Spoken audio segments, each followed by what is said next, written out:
So hello lovelies, welcome back to my channel. आ गई हूँ मैं आप लोगों के लिए फिर से एक और न्यू ड्रामा की हिंदी एक्सप्लेनेशन लेकर, जिसका नाम है 19th फ्लोर, जो कि अभी रिसेंट में ही रिलीज हुआ है। वेल, ड्रामा के जितने भी एपिसोड्स मैंने अभी तक देखे हैं वो मुझे काफ़ी ज़्यादा इंटरेस्टिंग लगे और ये पूरा ड्रामा काफ़ी ज़्यादा सस्पेंस से भरा हुआ है। तो ऑफकोर्स मैं इस ड्रामा के आगे के एपिसोड्स देखने के लिए भी काफ़ी ज़्यादा एक्साइटेड हूँ। बस फटाफट से इस ड्रामा के आगे के एपिसोड रिलीज हो जाए। तो वेल, जब मुझे ये ड्रामा इतना ज़्यादा अच्छा लगा तो आपको भी ज़रूर पसंद आएगा। तो ऑफ कोर्स मैं आ गई हूँ इसीलिए आप लोगों के लिए इसी ड्रामा की हिंदी एक्सप्लेनेशन लेकर। तो बिना देरी करे ड्रामा की एक्सप्लेनेशन शुरू करते हैं। एपिसोड 1 की शुरुआत में हम एक अननोन पर्सन को देख पाते हैं, जिसका नाम हमें अभी ड्रामे में नहीं बताया गया, जिसके चलते हम लोग उसको याद रखने के लिए कहेंगे जाओ। यहाँ पर जाओ गया हुआ था एक गुफा के अंदर, जहाँ पर जगह जगह से पानी टपकने में लगा हुआ था कि तभी अचानक से जाओ के ऊपर एक क्रिएचर हमला कर देता है। यहाँ पर हमें वो क्रिएचर भी नहीं दिखाया जाता, लेकिन हाँ, उस क्रिएचर की आवाज सुनकर हम लोग समझ पाते हैं कि जाओ के ऊपर अटैक करने वाला कोई नॉर्मल ह्यूमन नहीं है। वेल, जाओ उस क्रिएचर से अपनी जान बचाकर भाग ही रहा था कि तभी अचानक से जाओ के पास एक आदमी आता है, जो कि जाओ का मुंह बंद कर देता है ताकि जाओ कुछ भी आवाज ना निकाल सके। यहाँ पर हम उस पर्सन की शक्ल तो नहीं देख पाते, लेकिन हाँ, जाओ उस पर्सन को देखते ही कहने लगता है कि वो लोग चुके हैं, वो उस लड़की पे जरूर अटैक करेंगे। जिस पर वो आदमी कहने लगता है जाओ से कि तुम्हें किसी भी कीमत पर उसे यहाँ पर आने नहीं देना है। जिसे सुन जाओ उस आदमी से कहने लगता है कि ऐसा मैं क्या करूं ताकि मैं उस लड़की को यहाँ पर आने से रोक सकूं। और इतने में यहीं पे ये सीन कट हो जाता है। इसके बाद एक बार फिर से हम जाओ को देख पाते हैं, जहाँ पर हम देखते हैं कि जाओ एक अंधेरे से कमरे में चेयर में सोने में लगा हुआ है। जिसके बाद जैसे ही जाओ अपनी आंखें खोलता है तो यहाँ पर हम देखते हैं कि जाओ की आंखें पूरी की पूरी लाल हो चुकी है। कि इतने में उन सिस्टम में एक लड़की की अचानक से फोटो पॉपअप होती है, जहाँ पर उस फोटो के साथ साथ उस लड़की के बारे में भी काफी सारी इन्फॉर्मेशन लिखी हुई थी। साथ साथ यहाँ पर हम स्क्रीन पे देख पाते हैं कि इस पूरी इन्फॉर्मेशन के ऊपर लिखा हुआ था टारगेट आइडेंटिफाइड। और यहीं पे हमारे सीन कट हो जाता है। अब ड्रामा शिफ्ट होता है जियांगयू कॉलेज की तरफ, जहाँ पर आज से कॉलेज का न्यू सेमेस्टर शुरू हो रहा था और इस रीजन की वजह से काफी सारे न्यू स्टूडेंट भी कॉलेज में आने में लगे हुए थे। वेल, उन सभी स्टूडेंट्स में से हम एक स्टूडेंट को देख पाते हैं जिसका नाम है शू वेन, जिसने फिल्म एंड टेलीविजन में अपनी स्ट्रीम परस्यू करी हुई है। साथ ही साथ यहाँ पर शू वेन सोशल मीडिया में काफी ज्यादा फेमस थी, जिसके चलते शू वेन लाइव गई हुई थी ताकि वो अपने फैंस को दिखा सके कि वो अपने कॉलेज के फर्स्ट डे के लिए कितनी ज्यादा एक्साइटेड है। वेल, शूवेन अपनी लाइव स्ट्रीमिंग कर ही रही थी कि इतने में शूवेन के पास एक और स्टूडेंट आता है जिसका नाम है बू वान, जिसने बिजनेस में स्ट्रीम ले रखी है। वेल, यहाँ पर बू वान शूवेन को ऑलरेडी सोशल मीडिया में फॉलो करा करता था, जिसके चलते बू वान शूवेन को देखते ही पहचान जाता है और इसी रीजन की वजह से बू वान शूवेन से बात करने के लिए गया हुआ था ताकि वो शूवेन के साथ थोड़े से फ्रेंडशिप वाले कनेक्शन बना सके। वेल, यहाँ पर बू वान शूवेन से बात कर ही रहा था कि तभी अचानक से यहाँ पर बुलेट में एंट्री होती है हमारी फीमेल लीड के, जिसका नाम है चुनयू। वेल, चुनियों को दूर से ही बुवान पहचान जाता है क्योंकि बुवान ऑलरेडी चुनियों को जाना करता था। यहाँ पर बुवान चुनियों को देखकर शूवेन को बताने लगता है कि ये काफी ज्यादा खतरनाक टाइप की लड़की है क्योंकि ये कभी भी किसी से डरती नहीं है। यहाँ पर बुवान एक तरह से चुनियों को वार्न करने में लगा हुआ था कि वो चुनियों से सावधान रहे, वो कोशिश करे चुनियों से दूर रहने की, अदरवाइज चुनियों से छोड़ेगी नहीं। लेकिन जैसे ही बुवान पीछे मुड़ के देखता है तो तब तक वहाँ से शूवेन जा चुकी थी। यानी कि शूवेन को बुवान की बातों में बिल्कुल भी इंटरेस्ट नहीं था और इसी रीजन की वजह से शूवेन बुवान को बिना कुछ कहे वहां से चली गई। वेल, अब हम चुनियों को देख पाते हैं जो कि अपना सारा सामान लेकर हॉस्टल की तरफ जा ही रही थी कि तभी अचानक से बहुत तेज हवा चलने लगती है, जिसके चलते चुनियों की नजर पड़ती है अपने हॉस्टल की सामने वाली बिल्डिंग पर, जो कि बिल्कुल ही हवेली की तरह दिखने में लगी हुई थी। और इतना ही नहीं बल्कि अचानक से चुनियों देखती है कि उस हवेली का गेट खुला हुआ है, जहाँ पर अंदर से चुनियों को जाओ देखने में लगा है। वेल, यहाँ पर चुनियों जाओ को जानती तो नहीं थी, लेकिन जाओ चुनियों को काफी ज्यादा क्रीपी टाइप का पर्सन लग रहा था। वेल, चुनियों ये सब कुछ देख ही रही थी कि तभी अचानक से चुनियों को पीछे से एक लड़की आवाज मारती है जिसका नाम है क्विंग। यहाँ पर चुनियों और क्विंग काफी ज्यादा टाइम से एक दूसरे को जानते हैं और इवन क्विंग तो चुनियों को काफी ज्यादा अच्छा भी मानती है, लेकिन चुनियों अपनी तरफ से क्विंग को इतना अच्छा खास दोस्त नहीं मानती। और इसका मेन रीजन ये है कि चुनियों ठहरी ब्रेव और काफी ज्यादा निडर टाइप की पर्सन और वहीं पे क्विंग काफी ज्यादा डरपोक टाइप की पर्सन, और इसी रीजन की वजह से इन दोनों की फ्रेंडशिप का कोऑर्डिनेशन ढंग से कभी बैठता ही नहीं। पर खैर, चुनियों और क्विंग एक दूसरे को काफी लंबे टाइम से जानते थे और इवन कॉलेज में भी इन दोनों की ही स्ट्रीम हेल्थ केयर थी, जिसके बाद क्विंग चुनियों के पास जाकर बताने लगती है कि यह हवेली काफी ज्यादा पुरानी है। क्विंग ने इस हवेली के ऊपर काफी सारी हॉरर मूवीज भी देखी है और इस हवेली के बारे में काफी सारी चीजें भी पढ़ी है और इवन कॉलेज वाले तक इस हवेली के अंदर किसी को भी जाने नहीं देते। साथ साथ यहाँ पर जब चुनियो वापस से हवेली के गेट की तरफ देखती है तो तब तक वहाँ से जाओ गायब हो चुका था और इवन चुनियो देखती है कि हवेली का गेट भी अभी बंद है। पर खैर चुनियो को इन सब बातों से ज्यादा फर्क नहीं पड़ता। चुनियो के अकॉर्डिंग ये सारी बातें फेक है, जिसके बाद ये दोनों अपने रूम की तरफ निकल जाते हैं। वेल यहाँ पर चुनियो और क्विंग तो रूममेट्स थे ही थे, लेकिन इनके साथ 2 पर्सन और रहने वाले हैं, जिनमें से पहली थी शुवेन, जिसको हमने ड्रामे की स्टार्टिंग में देखा था, यानी कि सोशल मीडिया क्वीन। और दूसरी लड़की का नाम है नान, जो कि टॉमबॉय टाइप की पर्सनालिटी रखती है और साथ साथ उसने स्ट्रीम बिजनेस लिया है। इवन नान को तो स्पोर्ट्स में भी काफी ज्यादा इंटरेस्ट था, लेकिन इस चीज की वजह से नान का एक पैर फ्रैक्चर्ड हो चुका है और इसी रीजन की वजह से नान को स्पोर्ट्स को अपने दिल से निकालना पड़ा। अब ऐसी रात हो जाती है जहाँ पर सभी लोग सो ही रहे थे कि तभी अचानक से चुनियो की आंख खुलती है। यहाँ पर चुनियो देखती है कि क्विंग अपने बेड से उतरकर कहीं पे जाने में लगी हुई है, जिसके चलते चुनियो क्विंग से पूछने लगती है कि वो अभी कहाँ जा रही है। पर क्विंग तो चुनियो को कुछ जवाब देती ही नहीं, उल्टा क्विंग चली जाती है हवेली की तरफ और वहाँ पर जाकर सीधा उस हवेली में घुस जाती है। चुनियो का समझ नहीं आता कि उसको हवेली के अंदर जाना चाहिए कि नहीं जाना चाहिए, क्योंकि कॉलेज वालों ने साफ साफ बच्चों को वहाँ पर जाने के लिए मना करा हुआ है। पहले यहाँ पर चुनियो हवेली के अंदर जाने से पहले एक बार पीछे ढंग से चेक करती है, ये देखने के लिए कि कहीं कोई उसे देख तो नहीं रहा। जिसके बाद चुनियो जैसी आगे की तरफ मुड़ती है तो ठीक जाओ उसकी आंखों के सामने खड़ा था। वेल जाओ को एकदम से अपने इतने ज्यादा क्लोज देखकर चुनियो तो काफी डर चुकी थी, लेकिन तभी अचानक से चुनियो की आंख खुल जाती है, यानी कि चुनियो ये सब कुछ सपने में देख रही थी। साथ साथ यहाँ पर इवन चुनियो ये भी देखती है कि क्विंग तो अपने बेड में ही सोने में लगी हुई है। वेल आज सभी स्टूडेंट्स की ओपनिंग सेरेमनी थी, जिसके चलते सभी स्टूडेंट्स को कहीं पे घुमाने के लिए लेके जाया जा रहा था, जहाँ पर बस में क्विंग और चुनियो तो एक साथ ही बैठते हैं। साथ साथ बस के निकलने से पहले उस बस में लिन नाम का एक आदमी भी चढ़ता है, जो कि कॉलेज में फूड सर्विंग का काम करा करता था। और लिन यहाँ पर बस में इसलिए चढ़ा क्योंकि लिन को सामान लेने के लिए दुकान में जाना था, और जब बस उसी डायरेक्शन की तरफ जा रही है तो क्यों ना लिन बस में फ्री में ट्रैवल करके अपने ट्रांसपोर्ट का पैसा बचा ले। अब सीन दूसरी तरफ शिफ्ट होता है, जहाँ पर हम ड्रामे के और 3 नए कैरेक्टर्स को देख पाते हैं, जो कि अपनी कार में बैठकर घूमने के लिए निकले हुए थे। यहाँ पर ड्राइविंग करने वाले पर्सन का नाम था हेन, वहीं पे पीछे सीट में थोड़ा सा हेल्दी पर्सन बैठा हुआ था, उसका नाम था यांग, और हेन के जो जस्ट बगल में बैठा हुआ था उसका नाम था जियांग। यहाँ पर ये तीनों काफी ज्यादा अच्छे फ्रेंड्स थे और इवन इनकी बॉन्डिंग इतनी ज्यादा स्ट्रॉन्ग थी, जिसके चलते ये तीनों एक दूसरे को अपने दोस्त से ज्यादा सगा भाई मानते थे।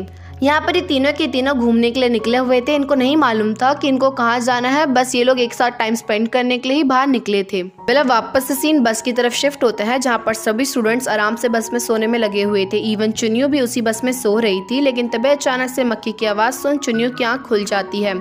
साथ साथ यहाँ पर ड्राइवर भी काफी अच्छी तरह से बस को चला रहा था, लेकिन तभी अचानक से बस के सामने जाओ आ जाता है। यहाँ पर ड्राइवर जाओ की जान बचाने के लिए काफी मुश्किल से और वो भी बुरी तरह से जो है अपनी बस को घुमाता है, और इस चीज को इवन चुनियो भी देख लेती है। लेकिन यहाँ पर ड्राइवर ने जाओ की जान बचाने के लिए इतनी हड़बड़ी में बस को मुड़ाया था, जिसके चलते तभी अचानक से बस के सामने आ जाती है उन तीनों लड़कों की कार, और फिर होना क्या था, ये दोनों हो जाते हैं क्लैश आपस में। फिर यहाँ पर अगर नॉर्मली बस और कार कोलैप्स हुई होती तो यहाँ पर कार में बैठे हुए लोगों को ज्यादा नुकसान होता, बट हमें मालूम है कि कोलैप्स होने से पहले ड्राइवर ने बस को भी काफी बुरी तरह से घुमाया था, जिसके चलते बस में बैठे हुए काफी स्टूडेंट्स भी इंजर्ड हो जाते हैं। वेल इस हादसे के बाद बहुत सारी एम्बुलेंस पहुंच जाती है इंसिडेंट वाली लोकेशन पर, ताकि वो जल्द से जल्द इंजर्ड बच्चों को बचा सके। इवन उन इंजर्ड बच्चों में से एक चुनियो भी थी, जहां पर चुनियो भी काफी ज्यादा इंजर्ड थी और चुनियो को सब कुछ धुंधला धुंधला दिखाई देने में लगा हुआ था। इवन इस एक्सीडेंट की वजह से चुनियो को अपने पास्ट की बातें भी याद आने लगती है कि किस तरह से बचपन में उसकी मॉम का भी इसी तरह से एक्सीडेंट हुआ था, जिसके चलते चुनियो की मॉम की जान चली गई। पर खैर हम वापस से प्रेजेंट में आते हैं, जहाँ पर हम देखते हैं कि चुनियो को तो हॉस्पिटल में ले जाया गया था, लेकिन जैसे ही चुनियो की आंखें खुलती है तो चुनियो उस टाइम पर एक लिफ्ट में मौजूद थी। इवन लिफ्ट के अंदर कोई भी नंबर का बटन मौजूद नहीं था सिवाय 19 के, और फिर होना क्या था, चुनियो को ना चाहते हुए भी 19 नंबर पर प्रेस करना पड़ता है। वेल अब इसके बाद चुनियो 19 फ्लोर में पहुंच जाती है, जहाँ पर लिफ्ट के खुलते चुनियो बाहर देख पाती है कि उसके सामने वही ओल्ड बिल्डिंग मौजूद है जो कि उसके कॉलेज के पास थी। चुनियो को ना ही कुछ दिखाई दे रहा था, और साथ साथ चुनियो के पास उस हवेली हवेली के अंदर जाने के अलावा कोई ऑप्शन भी नहीं था, जिसके चलते चुनियो तुरंत ही उस हवेली के अंदर चली जाती है। वेल चुनियो उस हवेली के अंदर गई थी कि इतने में चुनियो के पीछे पीछे वहाँ पर क्विंग और लिन भी पहुँच जाते हैं। यहाँ पर उन तीनों को समझ नहीं आ रहा था कि वो लोग तो इंजर्ड हो चुके थे, जिसके चलते उनको तो अभी हॉस्पिटल में होना चाहिए था, तो वो यहाँ पर क्या कर रहे हैं। इवन चुनियो क्विंग और लिन से बात करते करते ऐसा फील करती है कि दीवार के पीछे कोई और भी मौजूद है जो कि उनकी बात सुनने में लगा हुआ है, यानी कि इस हवेली में उनके अलावा भी कोई और मौजूद है। लेकिन जब चुनियो दीवार के पीछे उस पर्सन को देखने के लिए जाती है तो वहाँ पर कोई भी मौजूद नहीं होता। और वेट, इस हवेली में सिर्फ और सिर्फ ये तीनों नहीं आते, बल्कि कुछ ही देर में कार में मौजूद वो तीनों लड़के भी हवेली पे पहुँच जाते हैं। यहाँ पर उन तीनों लड़कों को भी समझ नहीं आ रहा था कि उनका तो एक्सीडेंट हो गया था, तो अचानक से वो यहाँ पर क्या कर रहे हैं। इवन उनको तो लगने लग गया था कि कहीं हम मर तो नहीं गए, जिसके चलते हमें हेल में भेज दिया गया हो। जिसे सुन जियांग अपने दोनों दोस्तों से कहने लगता है कि तुम्हें ज्यादा फालतू बोलने की जरूरत नहीं है, शायद से हम लोग सपना देख रहे हैं, क्योंकि अगर हम लोग मर गए होते तो हम लोग हेल में क्यों जाएंगे, हम लोगों को तो हेवन में जाना चाहिए। वेल यहाँ पर ये तीनों लड़के चुनियो, क्विंग और लिन को भी देखते हैं, जहाँ पर यांग और जियांग उन तीनों से पूछने लग जाता है कि वो यहाँ पर कैसे आए। बट हैन इन लोगों से बात नहीं करता और वहाँ पर मौजूद चीजों को देखने के लिए निकल जाता है। यहाँ पर हैन की नजर एक रेडियो पे पड़ती है, जहाँ पर हैन बिना कुछ सोचे समझे तुरंत ही उस रेडियो का प्ले बटन ऑन कर देता है। और फिर होना क्या था, देखते ही देखते पूरे रूम की लाइट चली जाती है और उनके सामने एक बड़ी सी स्क्रीन आ जाती है। वेल इतनी बड़ी स्क्रीन देखकर इन्हें समझ नहीं आ रहा था कि अब आगे क्या होने वाला है, जिसके बाद अचानक से स्क्रीन पर काफी सारे पपेट्स दिखाए जाने लगते हैं जो कि इन्हें नाटक दिखा रहे थे। शुरुआत में तो इन्हें डर लग रहा था, लेकिन इस पपेट शो को देखकर इन्हें मजा आने लगता है। पर वहीं पे हैन को तो पपेट शो देखने की बजाय ये जानने में ज्यादा दिलचस्पी थी कि स्क्रीन के पीछे कौन लोग हैं, क्योंकि ऑफ कोर्स पपेट लोग खुद से तो एक्टिंग दिखाएंगे नहीं ना। जिसके बाद हैन लेफ्ट साइड से स्क्रीन के पीछे की तरफ जाकर देख पाता है कि स्क्रीन के पीछे तो कोई भी मौजूद नहीं है, और इवन हैन ये बात बाकी लोगों को भी बताता है। यहाँ पर चुनियो ये बात सुनकर काफी ज्यादा शॉक्ड हो जाती है और राइट साइड से स्क्रीन के पीछे की तरफ देखने के लिए जाती है। चुनियो को भी स्क्रीन के पीछे पपेट्स लोग तो नहीं दिखाई देते, लेकिन हाँ, चुनियो के सामने अचानक से जाओ आ जाता है, जो कि चुनियो को देखकर कहने लगता है कि किसने बोला था तुम्हें यहाँ आने के लिए, तुम्हें यहाँ पर नहीं आना चाहिए था। जहाँ पर इससे पहले कि जाओ चुनियो को कुछ और बता पाता कि तभी अचानक से वहाँ पर ब्लैक कलर का एक बहुत बड़ा सा मॉन्स्टर आकर जाओ को वहीं पे खत्म कर देता है। और इतना ही नहीं, बल्कि स्क्रीन पर भी जितने भी पपेट्स दिख रहे थे अचानक से वो सारे के सारे स्क्रीन से बाहर निकल कर बिल्कुल ही ब्लैक कलर के मॉन्स्टर में कन्वर्ट हो जाते हैं। और जैसा कि हमें मालूम है कि हैन उस टाइम पर स्क्रीन के कुछ ज्यादा ही क्लोज था, जिसके चलते मॉन्स्टर तुरंत ही बाहर निकल कर सबसे पहले हैन को खत्म कर देता है। वेल हैन को अपनी आंखों के सामने मरता हुआ देख सभी लोग काफी डर चुके थे, स्पेशली यांग और जियांग को काफी डर लग रहा था। वो हैन को बचाना चाहते थे, लेकिन क्या कर सकते थे वो भी, उन्हें हैन को बचाने के लिए खुद को भी बचाना होगा, जिसके चलते सभी लोग अलग अलग डायरेक्शन में भागकर एक एक रूम में छुप जाते हैं। वेल जियांग और यांग जैसे ही एक रूम में छुपते हैं तो इसके बाद यांग जियांग से कहने लगता है कि मुझे यकीन नहीं हो रहा कि हैन मर चुका है, मुझे जाना होगा हैन को बचाने के लिए। जिस पर जियांग यांग को हिम्मत देते हुए कहने लगता है कि हैन को मैं भी बचाना चाहता हूँ, उल्टा हैन मेरे भी भाई जैसा है, बट शायद से हम लोग सिर्फ और सिर्फ सपना देख रहे हैं, एक बार हम सो के उठ जाएंगे ना तो फिर उसके बाद हैन हमारी आंखों के सामने होगा। जियांग की बात सुनकर यांग को भी हल्का हल्का लगने लगता है कि हाँ, शायद से वो लोग सपना देख रहे हैं, क्योंकि रियल वर्ल्ड में इस टाइप के मॉन्स्टर एग्जिस्ट करते ही नहीं है। जिसके बाद अब ये लोग सोच में पड़ जाते हैं कि किस तरह से ये लोग इस महल से बाहर निकले। कि तभी इतने में जियांग की नजर पड़ती है ऊपर लगे हुए कांच की खिड़कियों पर, जिसके बाद होना क्या था, जियांग तुरंत एक सामान उठाकर लग जाता है उन कांच की खिड़कियों को तोड़ने में। पर वो खिड़कियां कांच की होने के बावजूद भी एक भी बार टूट नहीं रही थी, ऐसा लग रहा था कि वो अंबुजा सीमेंट से बनी है। और इतनी मेहनत करने के बावजूद भी इनकी खिड़की तो टूटी नहीं, लेकिन हाँ, इनकी खटखट की आवाज से मॉन्स्टर जरूर इनके पास पहुंच जाता है। और सिर्फ यांग और जियांग को ही मॉन्स्टर ने नहीं देखा था, बल्कि क्विंग, लिन और चुनियो को भी मॉन्स्टर्स ने देख लिया था। और फिर होना क्या था, सभी के सभी अपनी जान बचाने के लिए रूम से बाहर भागते हैं। पर ये मॉन्स्टर लोग इतनी ज्यादा क्वांटिटी में थे, जिसके चलते जिस भी डायरेक्शन की तरफ ये लोग भागते उस डायरेक्शन से भी कोई मॉन्स्टर बाहर निकलकर इनके ऊपर हमला करने के लिए आ जाता। और फिर होना क्या था, भागते भागते ये पांचों के पांचों एक ही लोकेशन में इकट्ठा हो चुके थे और इवन इनके सारे रास्ते भी ब्लॉक हो चुके थे, यानी कि हर डायरेक्शन से इनकी तरफ मॉन्स्टर बढ़ रहा था इनको खत्म करने के लिए।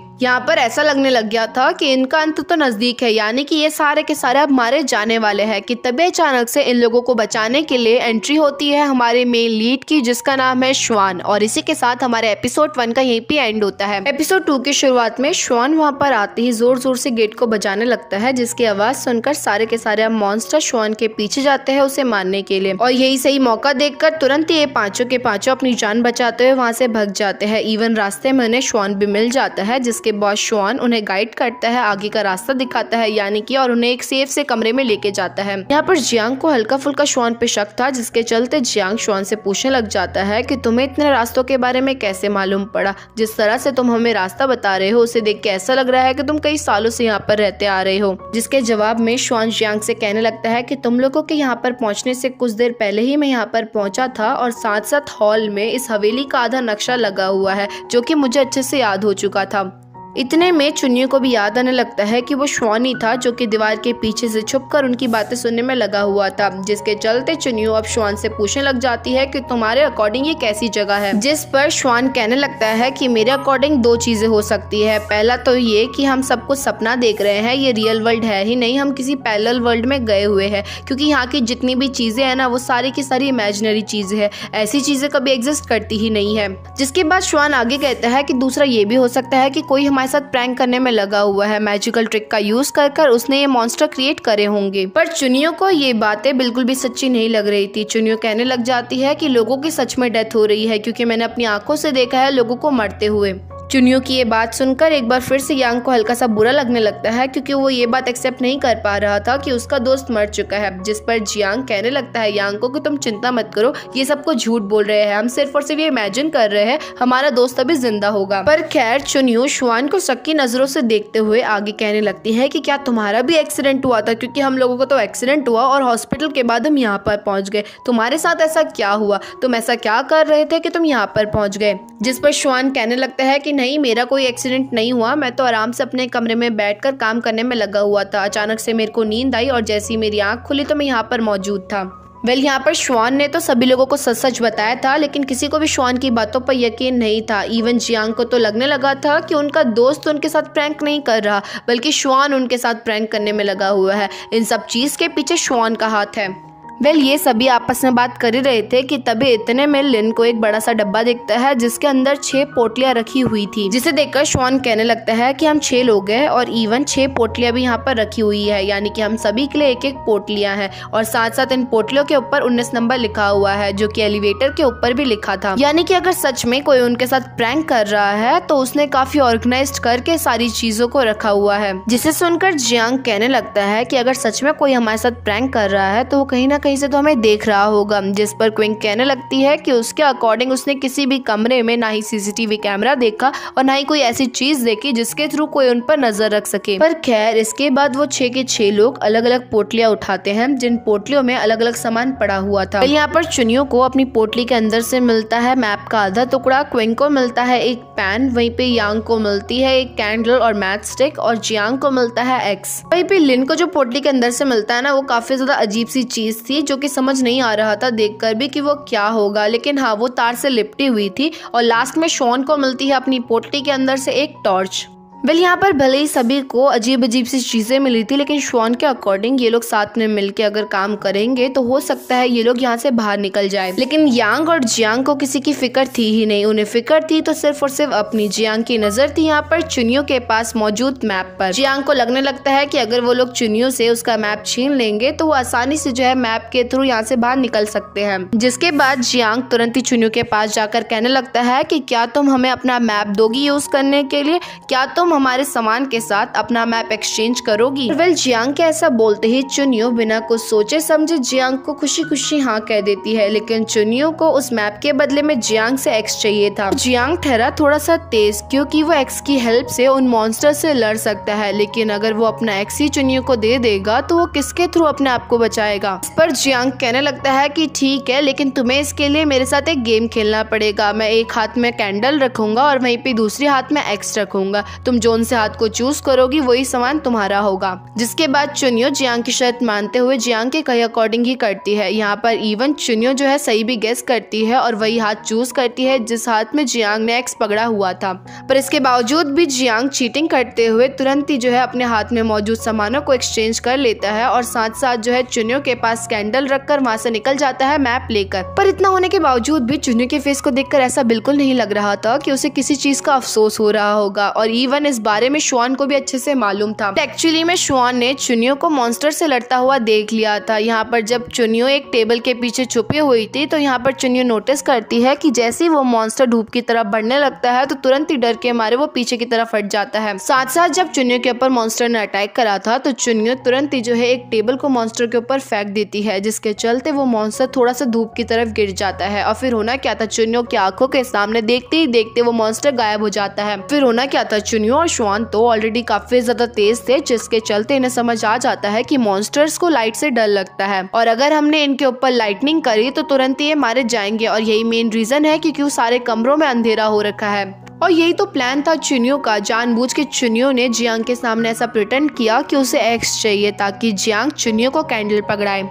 और यही तो प्लान था चुनियो का। जानबूझ के चुनियो ने जियांग के सामने ऐसा प्रिटेंड किया कि उसे एक्स चाहिए ताकि जियांग चुनियो को कैंडल पकड़ाए। अगर ये बात डायरेक्टली चुनियो जियांग को कह देती तो ना ही चुनियो को कैंडल मिलता और ना ही इवन जियांग उनकी प्रोटेक्ट करता। रही बात मैप की, तो चुनियो को मैप के लिए भी ज्यादा कुछ गम नहीं था क्योंकि चुनियो उस मैप को देखते ही एक बार में सारे रास्ते याद कर ली थी। फिर अब होना क्या था, आधा नक्शा श्वान को मालूम था और वहीं पे आधा नक्शा चुनियो को मालूम था, जिसके चलते वो दोनों के दोनों साथ में मिलकर जमीन पर जो है इस पूरी हवेली का नक्शा खुद से बना लेते हैं। और इवन अब उनके पास एक कैंडल पड़ी हुई थी और एक टॉर्च पड़ी हुई थी, यानी कि उनके पास डबल सेफ्टी हो चुकी है अपने आप को बचाने के लिए। यहाँ पर ये दोनों नोटिस करते हैं कि इस पूरे नक्शे में कहीं पे भी एग्जिट का रास्ता नहीं है सिर्फ और सिर्फ तो 2 पावर हाउस। और जैसा कि इन्हें मालूम है कि मॉन्स्टर्स को लाइट से डर लगती है, तो अगर बाई चांस ये लोग पावर हाउस में जाकर लाइट्स को ऑन कर दे तो ऐसा हो सकता है कि ये लोग यहाँ से आज़ाद हो जाए।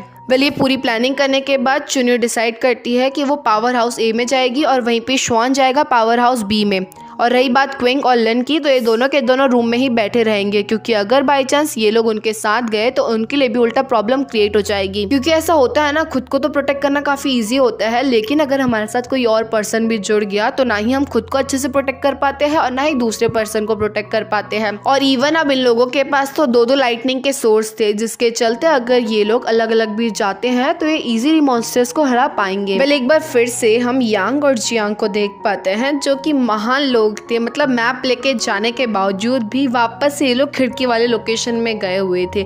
ये लोग अब खिड़की को तोड़ने की कोशिश कर रहे थे एक्स के थ्रू, बट एक्स से भी काफी बार खिड़की में मारने के बावजूद भी वो खिड़की टूट ही नहीं रही थी। और इतने में कुछ मॉन्स्टर्स इनकी आवाज सुन लेते हैं और एक बार फिर से इनके ऊपर अटैक करने के लिए आ जाते हैं, जहाँ पर जियांग एक्स के थ्रू उन मॉन्स्टर्स के ऊपर हमला भी करता है, लेकिन इसके बावजूद भी मॉन्स्टर्स को एक खरोच तक नहीं आती। वहीं पे दूसरी तरफ हम क्विंग और लिन को देख पाते हैं जो कि कमरे में काफी डरी हुई हालात में बैठे हुए थे और वेट कर रहे थे चुनियो और श्वान के वापस आने का। कि तभी अचानक से ये लोग देखते हैं कि कोई जोर जोर से उनके गेट को बजाने में लगा हुआ है। ऑफ कोर्स अगर ये कोई नॉर्मल ह्यूमन होता तो वो गेट को बजाने के साथ साथ इनको आवाज भी लगाता, जिसके चलते तुरंत ये लोग एक अलमारी के पीछे छुप जाते हैं क्योंकि ये समझ चुके थे कि हो ना हो गेट के बाहर मॉन्स्टर मौजूद है जो कि इनके गेट को तोड़ने की कोशिश कर रहे हैं। और कुछ ही देर में इवन गेट टूट भी जाता है।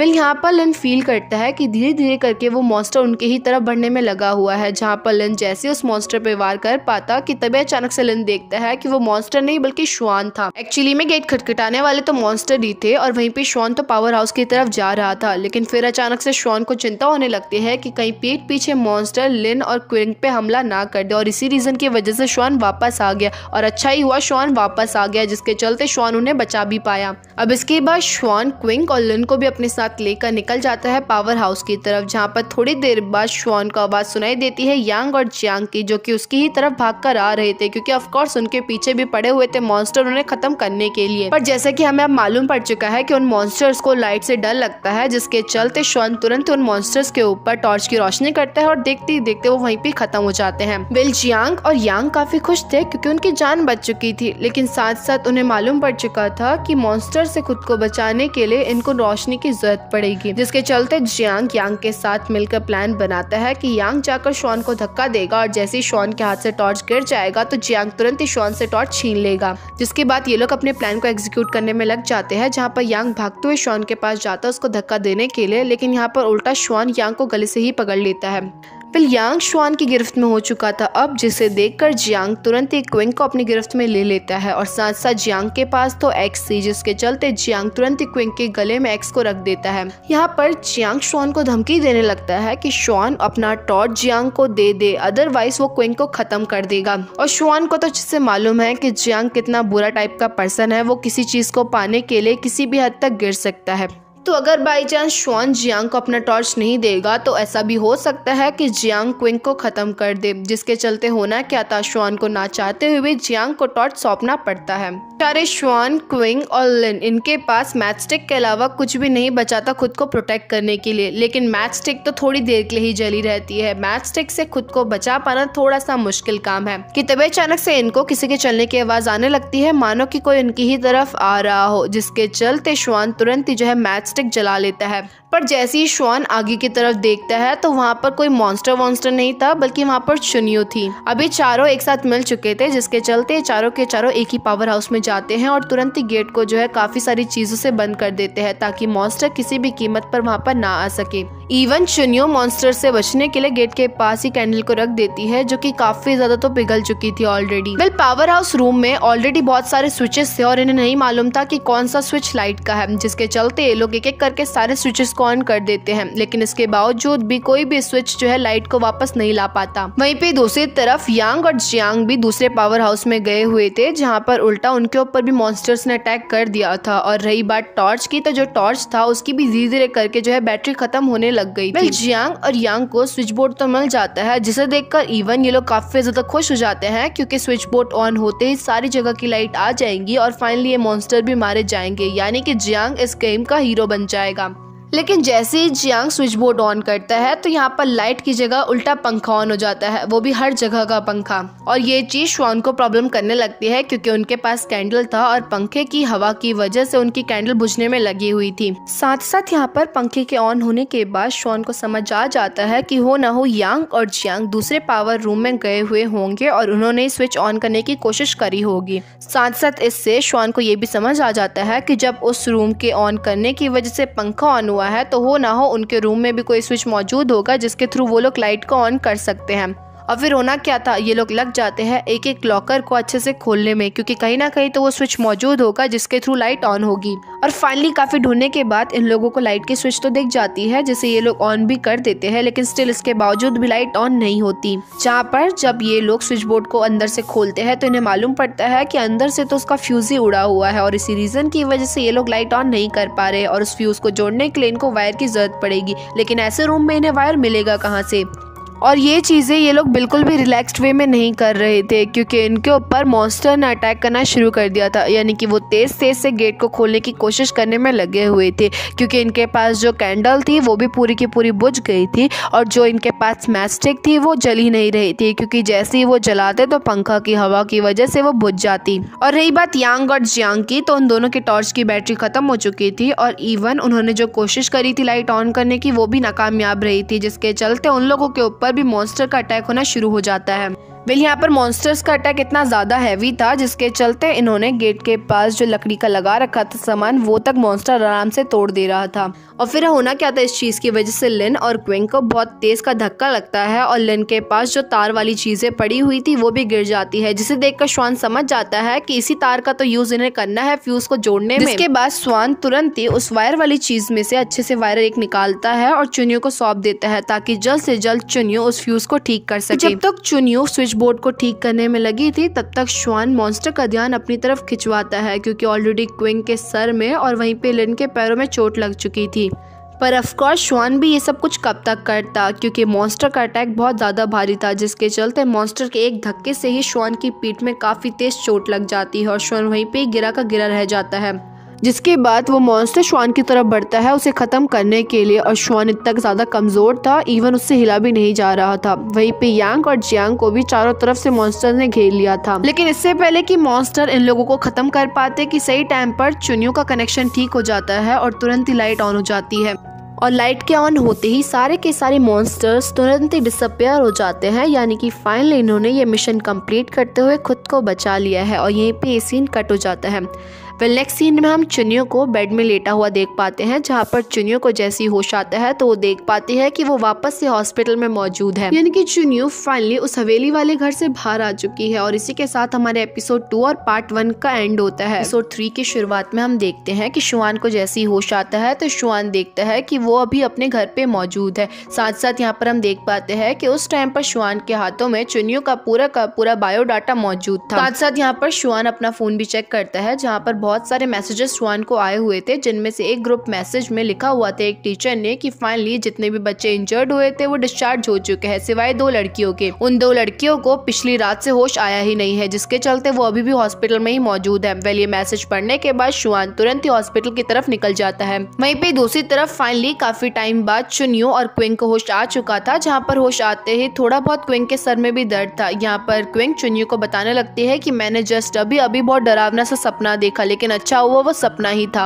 जिस पर चुनियो क्विंग को ये बता पाती है कि मैंने भी वही सेम सपना देखा कि तभी अचानक से क्विंग के सर में से ब्लीडिंग होने लगती है, जिसके चलते चुनियो तुरंत ही डॉक्टर को बुलाती है क्विंग के सर पे मरहम पट्टी करवाने के लिए। यहाँ पर क्विंग जाती है अपने सर पे पट्टी लगाने के लिए और वहीं पे चुनियो क्विंग के साथ हेल्प करने के लिए गई हुई थी, जिसके चलते जैसे ही शुआन चुनियो के वार्ड में पहुंचता है तो वहाँ पर शुआन को ना ही चुनियो दिखती है और ना ही क्विंग दिखती है। वेल अब क्विंग के सर की मरहम पट्टी हो चुकी थी, जहाँ पर क्विंग के सर की मरहम पट्टी करने वाला था डॉक्टर जिया। यहाँ पर चुनियो डॉक्टर जिया से पूछने लगती है कि अगर 2 स्टूडेंट एक ही टाइम पर सेम सपना देखे तो क्या ये कोई बीमारी हो सकती है। डॉक्टर जिया को चुनियो की बात समझ नहीं आ रही थी, उन्हें समझ नहीं आ रहा था कि चुनियो एग्जैक्टली उनसे बोलना क्या चाहती है। चुनियो को भी लगने लगता है कि डॉक्टर जिया उनकी बात से कंफ्यूज्ड हो चुके हैं, जिसके चलते चुनियो भी डॉक्टर जिया को आगे कुछ नहीं बताती। जिसके बाद डॉक्टर जिया क्विंग और चुनियो से कहने लगते हैं कि अगर उनके मन में कुछ भी बात चल रही है या ब्रेन में कुछ भी चल रहा है तो वो तुरंत ही आकर डॉक्टर जिया को बता दे। वेल अब डॉक्टर जिया के वहां से जाने के बाद क्विंग तुरंत ही चुनियो की तरफ मुड़कर उससे पूछने लग जाती है कि तुम्हारा मतलब क्या था कि 2 पर्सन सेम सपना देखे, क्या तुमने भी वही सपना देखा जो मैंने देखा था। जिस पर चुनियो क्विंग को कहती है कि हाँ मैंने भी वही सपना देखा था।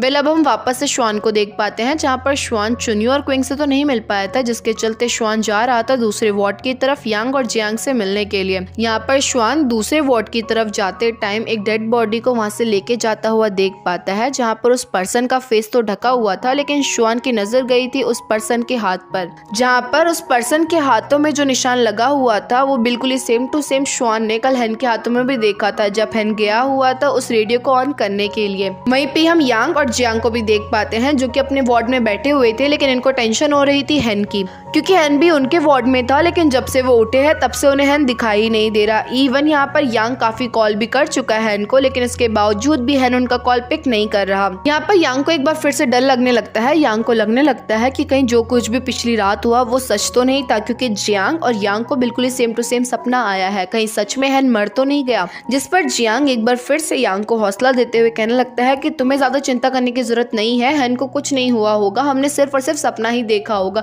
ये बिल्कुल भी हकीकत की बात नहीं है, हेन गया होगा किसी काम से बाहर। पर यांग चुप बैठने वालों में से नहीं था, जिसके चलते यांग तुरंत ही अपने रूम से बाहर निकल कर लग जाता है हॉस्पिटल में हेन को ढूंढने में। यहाँ पर जियांग एक बार फिर से यांग को शांत करवाने के लिए उसके पास जाता है और उसे समझाने लगता है कि जो कुछ भी हमने पिछली रात देखा वो सिर्फ और सिर्फ हमारा सपना था, वो हकीकत बिल्कुल भी नहीं है। तुम खुद ही सोचो, जितने भी पर्सन हमने वहाँ पर देखे थे वो सारे के सारे अननोन थे, क्योंकि रियल लाइफ में वो एग्जिस्ट करते ही नहीं है, वो सिर्फ और सिर्फ हमारी इमेजिनरी दुनिया थी, और वहाँ पर जितने भी लोग हमारे साथ थे वो सारे के सारे फेक थे। तुम खुद ही सोचो चुनियो और शुआन कितने ज्यादा पावरफुल पर्सन थे, ऐसा रियल लाइफ में कोई पर्सन हो भी सकता है। वेल यांग जियांग की बातों से कन्विंस होने ही वाला था कि इतने में यांग की नजर पड़ती है दूर खड़े शुआन पर, जो कि उनसे बात करने के लिए वहां पर आया हुआ था, और ऑफ कोर्स सपने में भी उन्होंने शुआन को ही देखा था, यानी कि रियल वर्ल्ड में भी ये लोग एग्जिस्ट करते हैं। दूसरी तरफ चुनियो और क्विंग भी काफी ज्यादा टेंशन और काफी ज्यादा कंफ्यूजन में थे, उन्हें समझ नहीं आ रहा था जो कुछ भी रात को हुआ वो असलियत थी या फिर सिर्फ और सिर्फ उनका सपना। जिसके बाद चुनियो भागते हुए निकल जाती है लिन के वार्ड की तरफ,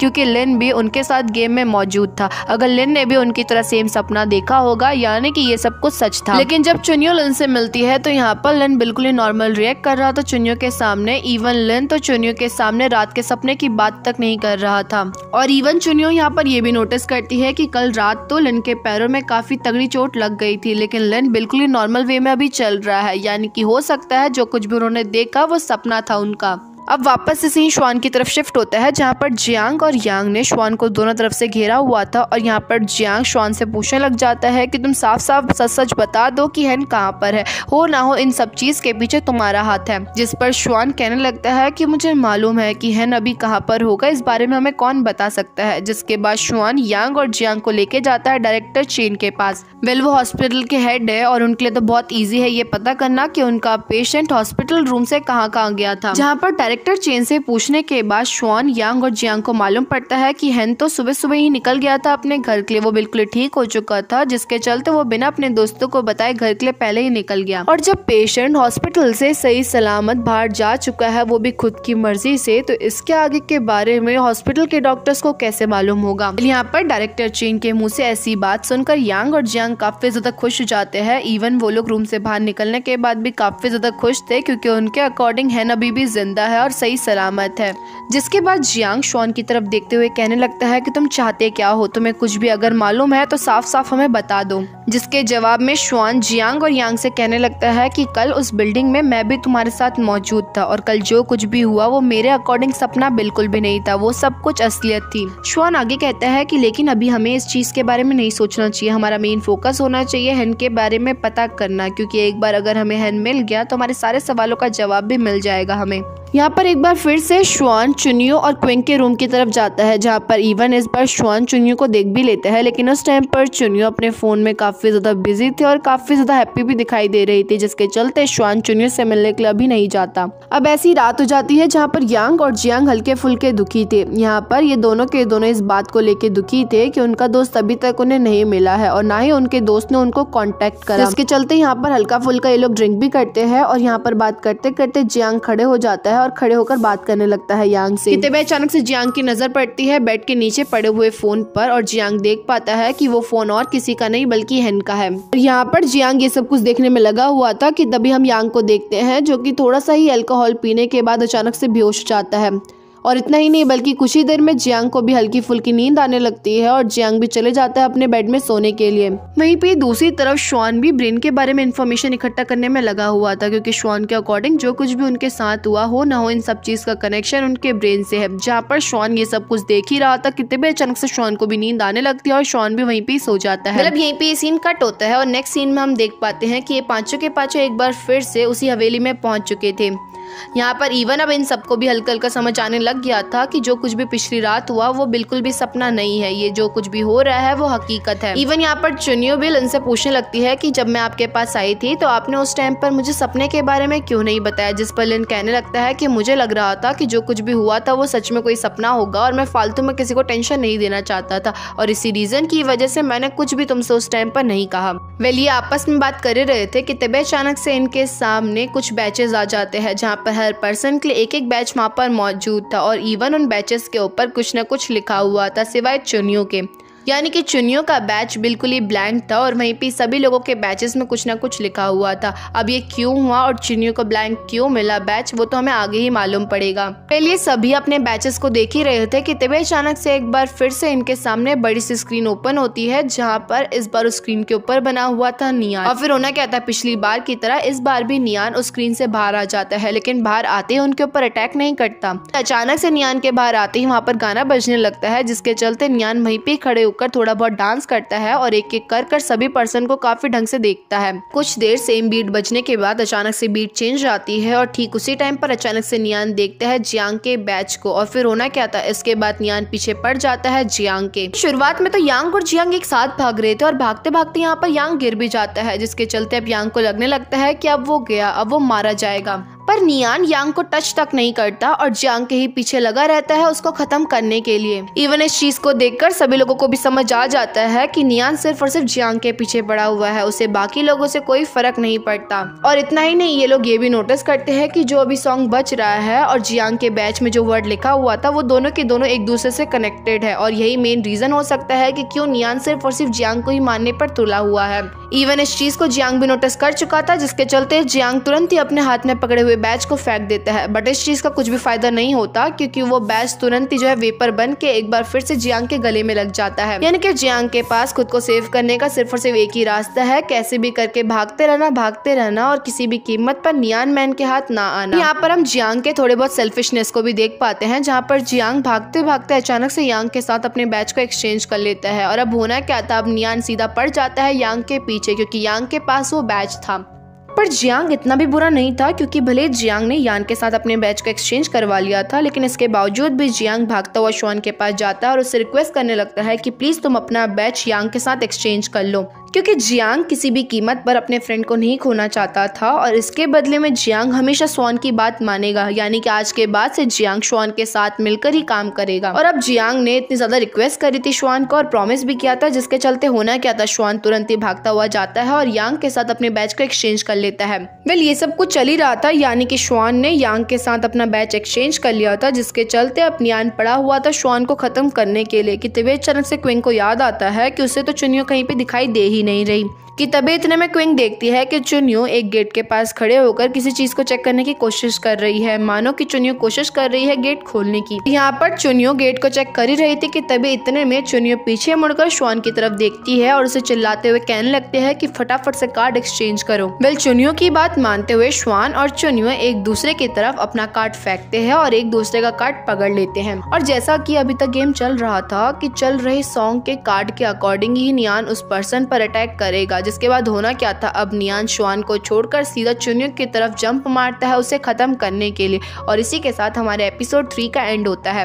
एपिसोड 4 की शुरुआत में हम देखते हैं कि चुनियो वहां से भागने के लिए गेट को ओपन करने की कोशिश कर रही थी, लेकिन लाख कोशिश करने के बावजूद भी वो गेट ओपन होते ही नहीं है। इवन यहाँ पर चुनियो अपना बैच भी इंसर्ट करके चेक करती है उन गेट को खोलने की, लेकिन इसके बावजूद भी वो गेट ओपन नहीं होते। कि तभी अचानक से चुनियो नोटिस करती है कि उन सभी गेट्स में एक एक सिंबल बना हुआ है। वहाँ पर टोटल 5 गेट्स मौजूद थे और उन सभी गेट्स में एक एक सिंबल मौजूद था, जो कि बिल्कुल ही सेम टू सेम वही सिंबल थे जो कि बाकी लोगों के बैच में बने हुए हैं। और जैसा कि हमें मालूम है कि चुनियो का बैच तो पूरा का पूरा ब्लैंक है, जिसकी वजह से चुनियो समझ चुकी थी कि गेट को ओपन करने के लिए सेम वर्ड वाला बैच ही इसके अंदर इंसर्ट करना होगा। अब ड्रामा थोड़ा आगे बढ़ता है, जहाँ पर चुनियो ने श्वान के साथ बैच को एक्सचेंज कर लिया था, जिसके चलते अब नियान भागता है चुनियो को खत्म करने के लिए। लेकिन इससे पहले कि नियान चुनियो को नुकसान पहुंचा पाता सही टाइम पर चुनियो उस बैच को इंसर्ट कर देती है गेट में। और फिर इसी के साथ हो जाता है अचानक से नियान ब्लास्ट, जहाँ पर नियान ब्लास्ट होते ही पंखड़ियों में कन्वर्ट हो जाता है और तुरंत ही वो गेट भी ओपन हो जाता है। वेल अब गेट खुल चुका था, जिसके चलते सभी लोग गेट के अंदर एंट्री मार लेते हैं। यहाँ पर अंदर जाने के बाद सभी लोग चुनियो और श्वान की तारीफ कर रहे थे, क्योंकि उन दोनों ने अपनी लाइफ को रिस्क में डालकर बाकियों की जान जो बचाई थी। इवन जियांग और यान भी अब चेंज हो चुके थे, उन्होंने डिसाइड किया था कि वो श्वान की बात मानेंगे। इवन जियांग ये तक कहता है श्वान को कि आज के बाद से श्वान उसका भाई जैसा हुआ। पर खैर अब ये लोग आगे आगे रास्ते में चल ही रहे थे कि तभी अचानक से उनके सामने एक और गेट आता है, जिसको खोलते ये लोग देख पाते हैं कि ये लोग वापस से उसी हॉल में पहुंच चुके हैं जहाँ से इन्होंने शुरू करा था। ये चीज इन सब के लिए काफी ज्यादा कंफ्यूजिंग थी, क्योंकि इनके अकॉर्डिंग इन्होंने तो टास्क कंप्लीट कर दिया है, बट एक्चुअली में तो ये टास्क कंप्लीट हुआ ही नहीं है। यानी कि इस गेम को कंप्लीट करने के लिए इनको कोई और तरकीब निकालनी पड़ेगी। लेकिन खैर अब ये लोग तो हॉल में पहुंच चुके थे, जिसके चलते एक बार फिर से इन लोगों को यही गेम खेलना था। बट अच्छी बात तो यहाँ पर ये थी कि इन लोगों को अभी मालूम है कि किस तरह से इनको गेम खेलना है और किस तरह से नियान से उनको बचना है। जिसके बाद सभी पर्सन अपने अपने बैच वर्ड के अकॉर्डिंग अपने अपने गेट पे खड़े हो जाते हैं। इवन यहाँ पर चुनियो अपना बैच लिन के साथ भी एक्सचेंज कर लेती है, क्योंकि चुनियो का बैच ब्लैंक था और उसके ऊपर कोई भी अटैक नहीं करेगा। लेकिन लिन के पैर में अभी चोट लगी हुई थी, जिसके चलते उनका भाग पाना थोड़ा सा मुश्किल था। अब एक बार फिर से गाना बजना शुरू हो जाता है, जहाँ पर इस बार डिफरेंट गाना था। लेकिन जैसा कि हमें मालूम है कि पिछली बार जियांग ने काफी बार अपने बैचेस एक्सचेंज करे थे, जिसके चलते इस बार भी जो गाना बजता है वो जियांग के ही बैच पर आया था। यहाँ पर इतना सब कुछ पता होने के बावजूद भी जियांग गलत गेट के पास खड़ा था, लेकिन सही टाइम पर जियांग अपने गेट के पास पहुंचकर अपनी की को इंसर्ट कर देता है और देखते ही देखते एक बार फिर से नियान ब्लास्ट हो जाता है। अब ऐसे ही करके इनका गेम चलता जाता है, जहाँ पर एक बार गाना बजता है क्वेंग के बैच के ऊपर, वहीं पे एक बार गाना बजता है यांग के बैच के ऊपर। पर एक ही चीज बार बार कर सभी लोग काफी ज्यादा थकने लगे थे, स्पेशली जियांग में तो पेशेंस होता ही नहीं है कभी। जियांग को समझ नहीं आ रहा था कि वो किस तरह से इस लूप से बाहर निकलेंगे, क्योंकि अगर ऐसे ही चलता रहा तो वो जिंदगी भर यही खेलते रह जाएंगे। जिस पर श्वान जियांग को मोटिवेट करते हुए कहने लगता है कि हमें इस गेम को खेलते रहना चाहिए, क्योंकि गेम को खेलने के बाद ही हमें रास्ता मिल पाएगा इस गेम से बाहर निकलने का। पर जियांग भी काफी ज्यादा अजीब है। मतलब जिस गेट से वो बाहर निकला था ठीक उसी गेट में इस बार जियांग को बैच लगाना था, यानी कि जियांग को इस बार तो इधर उधर जाना भी नहीं था अपने गेट को सर्च मारने के लिए। पर इसके बावजूद भी जियांग के मन में एक लालच जगता है। जियांग लिन के पास जाकर उससे कहने लगता है कि प्लीज आप अपना बैच मेरे साथ एक्सचेंज कर लो। उल्टा जियांग लिन से कहने लगता है कि आप भी तो यहीं पे ही खड़े हो ना, गेट कितना पास है आपके, मैं भी काफी ज्यादा थक चुका हूँ जिसके चलते मेरे को रेस्ट चाहिए, प्लीज एक बार जो है आप मेरे साथ अपना बैच एक्सचेंज कर लो। और जियांग तो लिन के पीछे हाथ धोके पड़ चुका था जिसके चलते जियांग के पास लिन को बैच देने के अलावा कोई और दूसरा रास्ता था ही नहीं। पर कहते हैं ना, जब आपकी किस्मत खराब चल रही होती है तो आप कुछ भी क्यों ना कर लो, आपके साथ बुरा होना ही होता है। तो ठीक ऐसा जियांग के साथ भी होता है। जियांग को लग रहा था कि उसके पास ब्लैंक बैच है, इसका मतलब वो इस गेम में अभी रेस्ट करेगा, पर ऐसा कुछ नहीं होता। इस बार जब नियान आता है तो इस बार नियान के आने के बाद स्पीकर में गाना भी नहीं बजता, और ये इस चीज का सिग्नल था कि इस बार नियान को उस पर्सन के पीछे पड़ना है जिसके पास ब्लैंक बैच है। और फिर होना क्या था, जिस जियांग को ये लग रहा था कि वो भी रेस्ट करेगा उसको एक बार फिर से भागना पड़ता है। मतलब अच्छा हुआ लिन की किस्मत अच्छी थी कि जियांग ने उससे उसका बैच छीन लिया। पर इस मैच में बहुत बड़ी प्रॉब्लम आ चुकी थी। यहाँ पर कोई भी ऐसा गेट मौजूद नहीं था जिसमें कोई भी सिंबल ना बना हो, जिसके चलते जियांग को समझ नहीं आ रहा था कि वो जाए तो किस गेट के पास जाए और किस गेट के अंदर इस चाबी को डाले। और फिर होना क्या था, जियांग काफी देर तक भागता रहता है और एक टाइम ऐसा आ जाता है कि उल्टा नियान के हाथों जियांग थोड़ा सा घायल हो जाता है।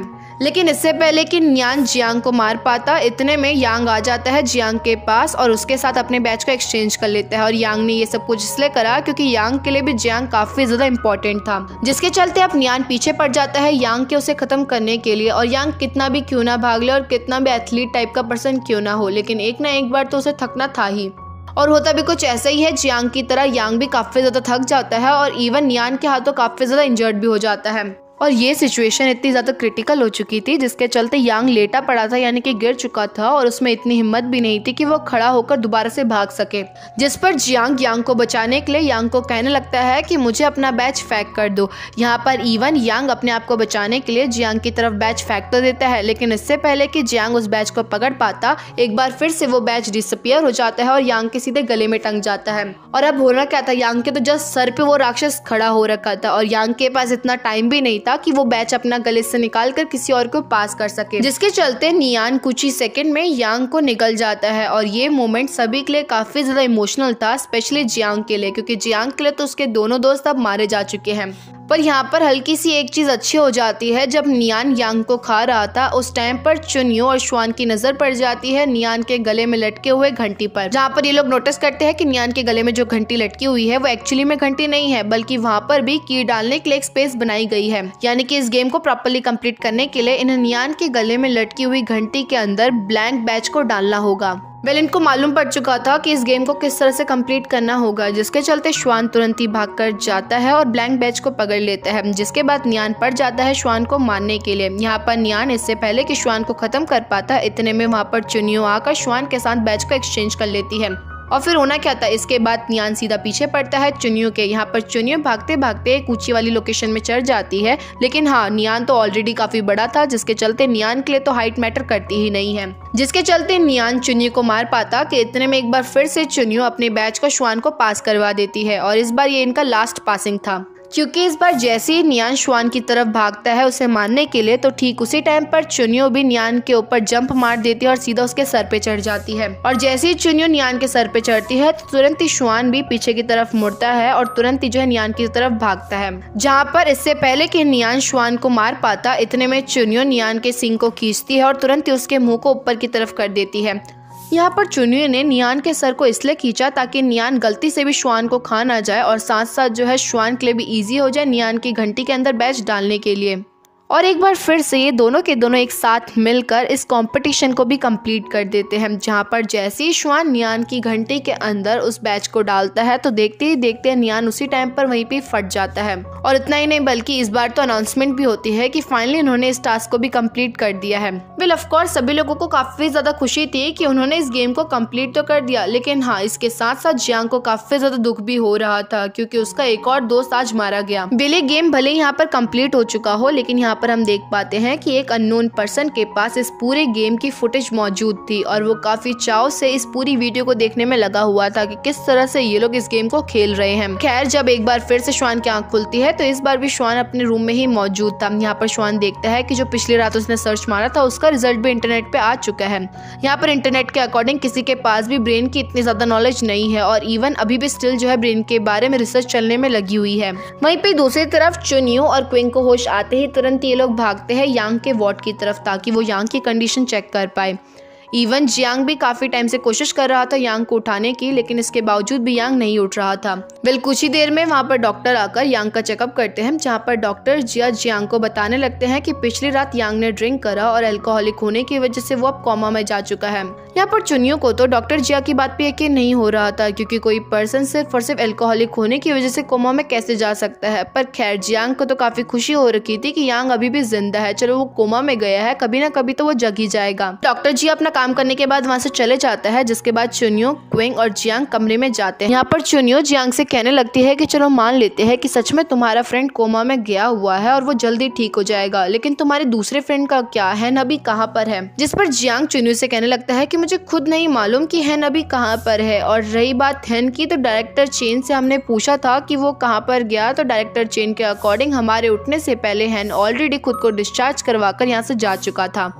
पर खैर, इसके बावजूद भी चुन्यू जियांग से यही कहती है कि उसके अकॉर्डिंग यांग कोमा में नहीं गया है, स्पेशली अल्कोहलिक होने की वजह से तो बिल्कुल भी नहीं गया है कोमा में। हो ना हो, इन सब चीज के पीछे उस गेम का हाथ है, क्योंकि जैसे ही हमने कल नियान को खत्म करा तो ठीक उसी टाइम पर अनाउंसमेंट भी हुई थी कि हम इस कॉम्पिटिशन को जीत चुके हैं। पर चुन्यू की बात सुनकर क्विंग काफी डर चुकी थी, जिसके चलते क्विंग चुन्यू से कहने लगती है कि हमें पुलिस में कंप्लेन लिखवा देनी चाहिए। और ये आइडिया जियांग को भी काफी पसंद आया था, जिसके चलते इवन जियांग अपने फोन को उठाकर पुलिस को कॉल करने ही वाला था कि इतने में चुन्यू जियांग को रोक देती है। यहाँ पर चुन्यू जियांग को कहने लगती है कि तुम पुलिस वाले को बताओगे क्या, क्योंकि पुलिस वाले तो यही कहेंगे कि यांग अभी इसलिए बेहोश पड़ा हुआ है क्योंकि उसने अल्कोहल पी थी और इस रीजन की वजह से वो कोमा में भी चले गया। और रही बात उस गेम की, तो हमें रात होती है अचानक से नींद आने लगती है और तुरंत ही हम उस गेम में एंट्री मार लेते हैं। लेकिन इस चीज का एविडेंस हम पुलिस वालों को कैसे देंगे, उन्हें कैसे समझाएंगे कि हमारे साथ ये सब कुछ हो रहा है? हमें तो वो पागल समझेंगे। यहाँ पर जियांग को भी चुन्यू की कही हुई बात सही लगती है, जिसके चलते जियांग पुलिस को कॉल करने वाला प्लान कैंसिल कर देता है। अब इसके बाद चुन्यू वहाँ से जाने से पहले जियांग से कहने लगती है कि तुम्हें जल्द से जल्द अपने फ्रेंड हैन को ढूंढना पड़ेगा, क्योंकि एक वही है जो कि हमें सारे सवालों का जवाब दे सकता है। यहाँ पर चुन्यू के मुंह से ऐसी बात सुनकर जियांग चुन्यू से कहने लगता है कि तुम बिल्कुल ही जो है श्वान की तरह बातें करती हो, क्योंकि कल जब श्वान आया था हमसे मिलने के लिए तो कल श्वान ने भी यही कहा था कि हमें हैन को ढूंढना पड़ेगा सारे सवालों का जवाब ढूंढने के लिए। पर खैर, अब चुन्यू और क्विंग की कंडीशन थोड़ी बहुत ठीक हो चुकी थी, जिसके चलते उन्हें हॉस्पिटल से डिस्चार्ज करवा दिया जाता है। यहाँ पर उन्हें हॉस्पिटल में लेने के लिए उनकी सीनियर चेंगजी आई हुई थी, वो भी अपनी कार लेकर।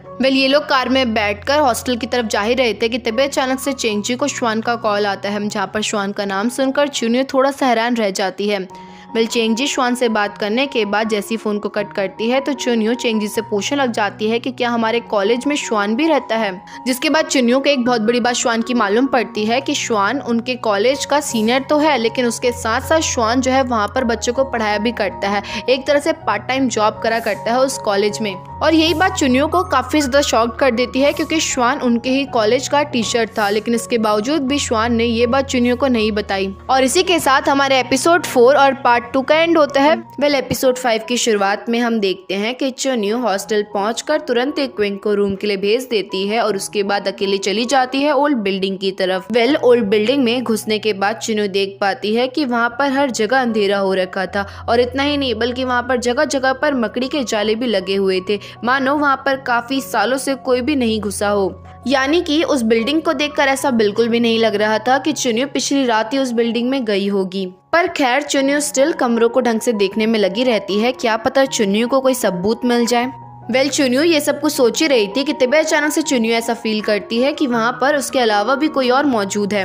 जिसके बाद चुन्यू तुरंत ही दीवार के पीछे छुपकर देखने में लग जाती है कि वहाँ पर और कौन मौजूद है। यहाँ पर चुन्यू देख पाती है कि वहाँ पर और कोई नहीं बल्कि श्वान आया हुआ था, और श्वान भी चुन्यू की तरफ वहाँ की तलाशी लेने में लगा था। और इतना ही नहीं बल्कि श्वान सामानों की तलाशी लेते लेते तुरंत ही नीचे गिरे हुए किसी पेपर को उठाकर उसको जेब में रख लेता है और तुरंत ही वहाँ से निकल जाता है। यहाँ पर चुन्यू को थोड़ा बहुत श्वान पे शक हो रहा था, और साथ साथ चुन्यू देख चुकी थी श्वान को पेपर जेब में रखते हुए, जिसके चलते चुन्यू तुरंत ही श्वान का पीछा करने लग जाती है। वहीं पे श्वान को भी मालूम था कि चुन्यो उसका पीछे कर रही है, जिसके चलते श्वान तुरंत ही आगे जाकर एक दीवार के पीछे छुप जाता है। और जैसे ही अचानक से श्वान को फील होता है कि चुन्यो उसके पास बिल्कुल ही पहुंच चुकी है, तो तुरंत ही श्वान चुन्यो को थप्पा भी कर देता है। लेकिन यहाँ पर उल्टा श्वान का ही पोपट बन चुका था, क्योंकि वहाँ पर चुन्यो नहीं बल्कि चेंगजी आई हुई थी। एक्चुअली में चुन्यो ने रास्ते में ही चेंगजी को देख लिया था और इस रीजन की वजह से चुन्यो को श्वान का पीछा करना छोड़ना पड़ता है। साथ साथ यहाँ पर चेंजी श्वान को देखते श्वान को आज रात की फ्रेशर पार्टी के लिए इनवाइट करती है और कहने लगती है कि इस पार्टी में प्लीज आप जरूर आना। अब क्विंग जब अपने रूम में पहुंचती है तो वहाँ पर जाकर क्विंग को मालूम पड़ता है कि उसके लिए कोई पार्सल आया हुआ है। क्विंग उस बॉक्स को देखकर थोड़ी सी कंफ्यूज हो जाती है, क्योंकि क्विंग ने रिसेंट में कोई भी चीज ऑर्डर करी ही नहीं। पर खैर क्विंग बिना कुछ सोचे समझे तुरंत उस बॉक्स को ओपन करती है, जिसके अंदर क्विंग के लिए गेम खेलने का एक इक्विपमेंट भेजा हुआ था। इस इक्विपमेंट का नाम मुझे तक नहीं मालूम, तो अगर आप लोगों को मालूम होगा तो प्लीज आप लोग मुझे कमेंट सेक्शन में जरूर बता देना। लेकिन हाँ, इस इक्विपमेंट को हम अपनी आईज में लगाकर गेम खेलते टाइम बिल्कुल वर्चुअल फीलिंग ले सकते हैं। यानी कि क्विंग को किसी ने गेम भेजा हुआ था और सिर्फ क्विंग को ही नहीं बल्कि चुन्यो के लिए भी बिल्कुल ही सेम टू सेम ब्रांड का किसी ने गेम भेजा था। नेक्स्ट सीन में हम बुवान को देख पाते हैं, जहाँ पर बुवान के हाथ में बिल्कुल ही सेम टू सेम उसी ब्रांड का गेम मौजूद था, जो कि क्विंग और चुन्यो के रूम में डिलीवर करा गया था। साथ साथ यहाँ पर बुवान कैंटीन में खाना खाने के लिए गया हुआ था और कैंटीन की लाइन में लगा हुआ था कि तभी अचानक से वहाँ पर चुन्यो पहुंच जाती है।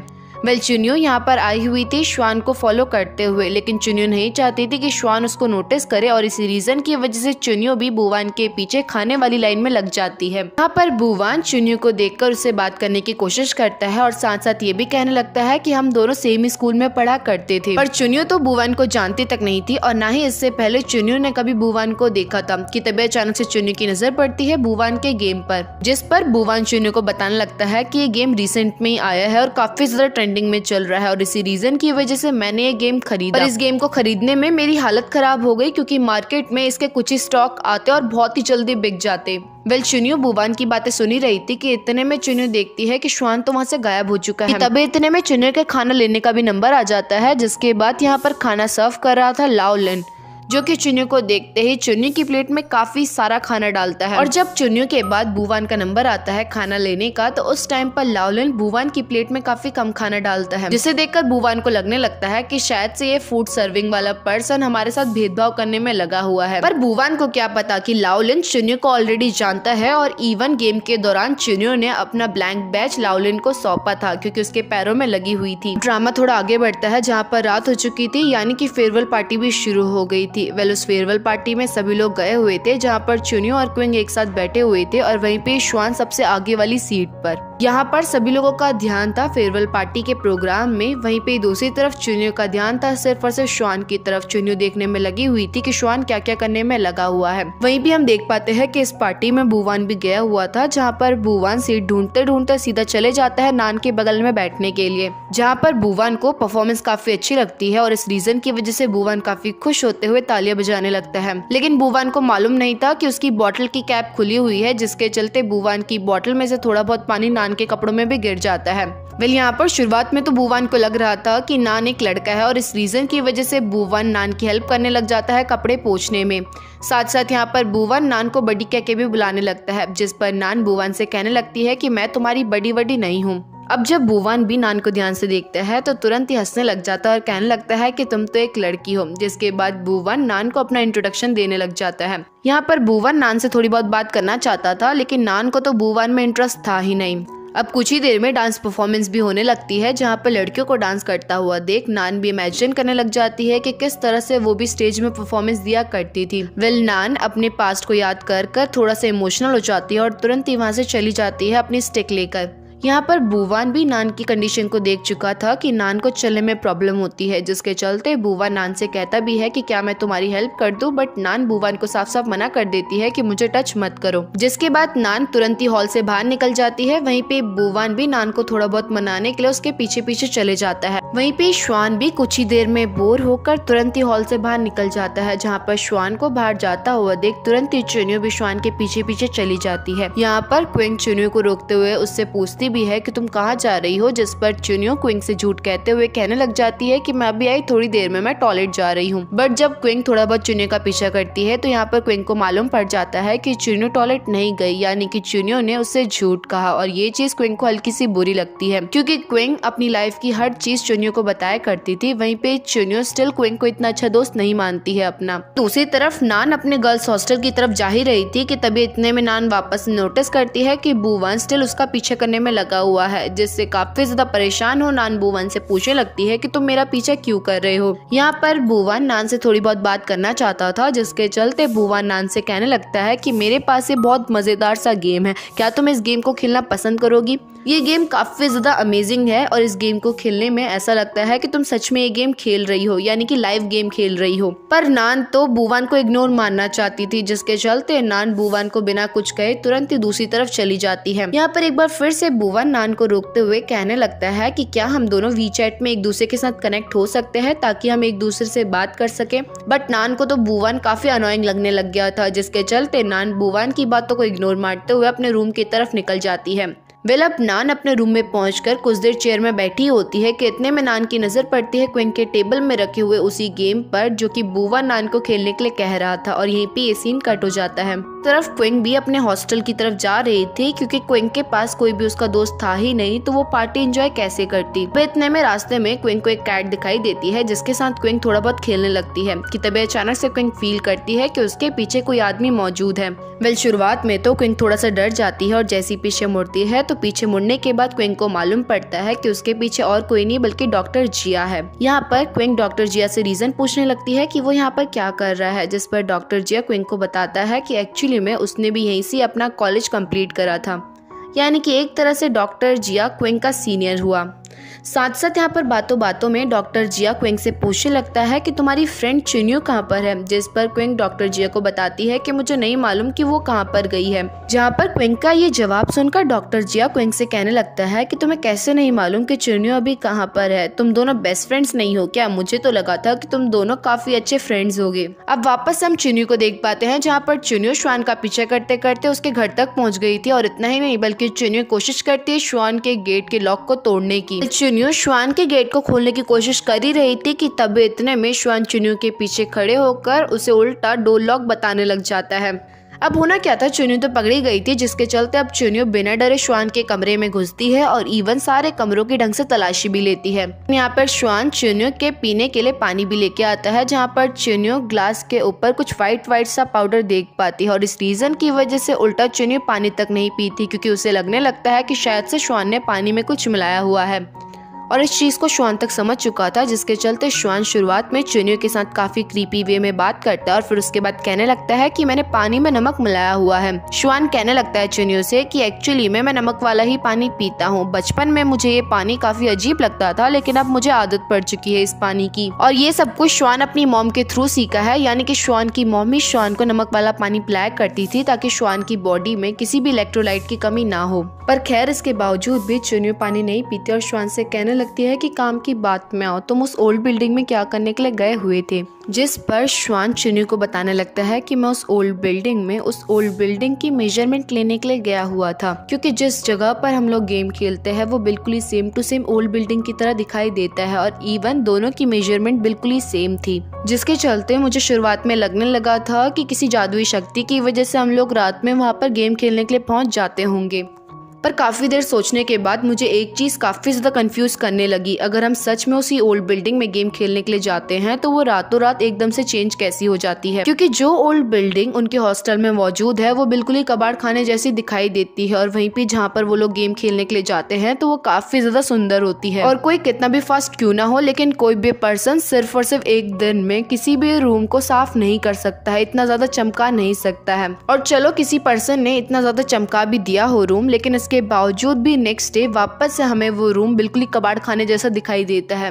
यानी कि इससे ये कंक्लूजन निकला कि भले ही ओल्ड बिल्डिंग उस गेम खेलने वाली लोकेशन की तरह दिखाई देती है, लेकिन इसके बावजूद भी दोनों की दोनों जगह अलग अलग है। अब दूसरी तरफ हम यांग और जियांग को देख पाते हैं, जहाँ पर जियांग यांग से कहने में लगा हुआ था कि फटाफट से तुम उठ जाओ, मुझे तुमसे काफी सारी बातें करनी है।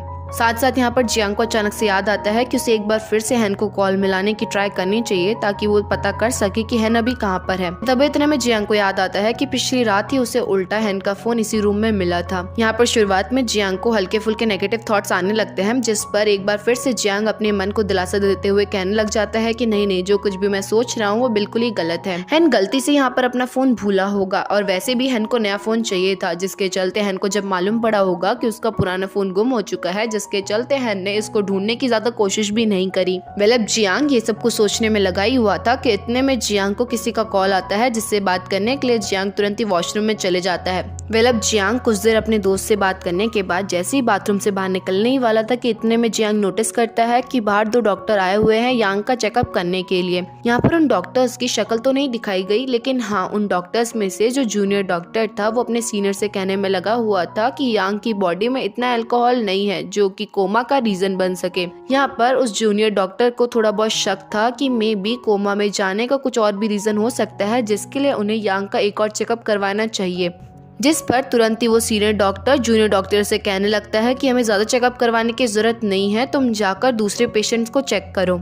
जिसके बाद जैसे ही वो जूनियर डॉक्टर वहां से जाता है तो तुरंत ही सीनियर डॉक्टर किसी को कॉल मिलाता है, जिसे वो बॉस कह के बुलाने लगता है। यहाँ पर वो सीनियर डॉक्टर उस पर्सन से कहने लगता है कि यांग की कंडीशन भी पिछले वाले पेशेंट की तरह हो चुकी है और वो गेम की वजह से कोमा में चले गया है। इवन यहाँ पर वो सीनियर डॉक्टर उस पर्सन से ये भी कहता है कि लोगों को हम पर शक हो रहा है हल्का हल्का, तो क्या हम इसे भी यहाँ से निकाल दे। सीनियर डॉक्टर बात खत्म करने के बाद वहाँ से निकल जाता है, लेकिन वहीं पे दूसरी तरफ जियांग तो काफी ज्यादा शॉक में चले गया था, क्योंकि जियांग को मालूम पड़ गया था कि यांग का कोमा में जाने के पीछे का रीजन अल्कोहल नहीं बल्कि वो गेम है।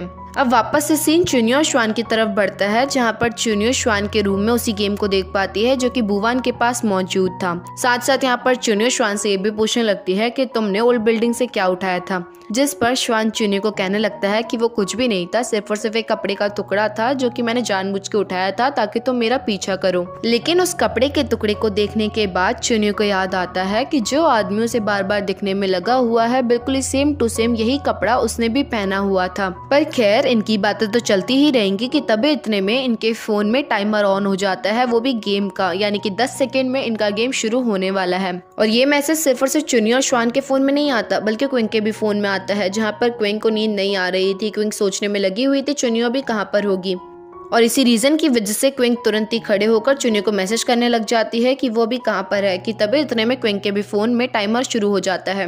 और इतना ही नहीं बल्कि ये टाइमर बुवान के फोन में भी ऑन हो जाता है, जहाँ पर बुवान उस गेम वाले हेलमेट को पहनकर उस गेम को एंजॉय करने में लगा हुआ था। अब यहीं पे ये सीन कट होता है और नेक्स्ट सीन में हम एक बार फिर से चुनियो को लिफ्ट के अंदर देख पाते हैं। लेकिन इस बार जैसे ही चुनियो लिफ्ट से बाहर निकलती है तो यहाँ पर इस बार चुनियो ओल्ड बिल्डिंग में नहीं पहुंचती बल्कि किसी गाँव वाले लोकेशन में पहुंच चुकी होती है।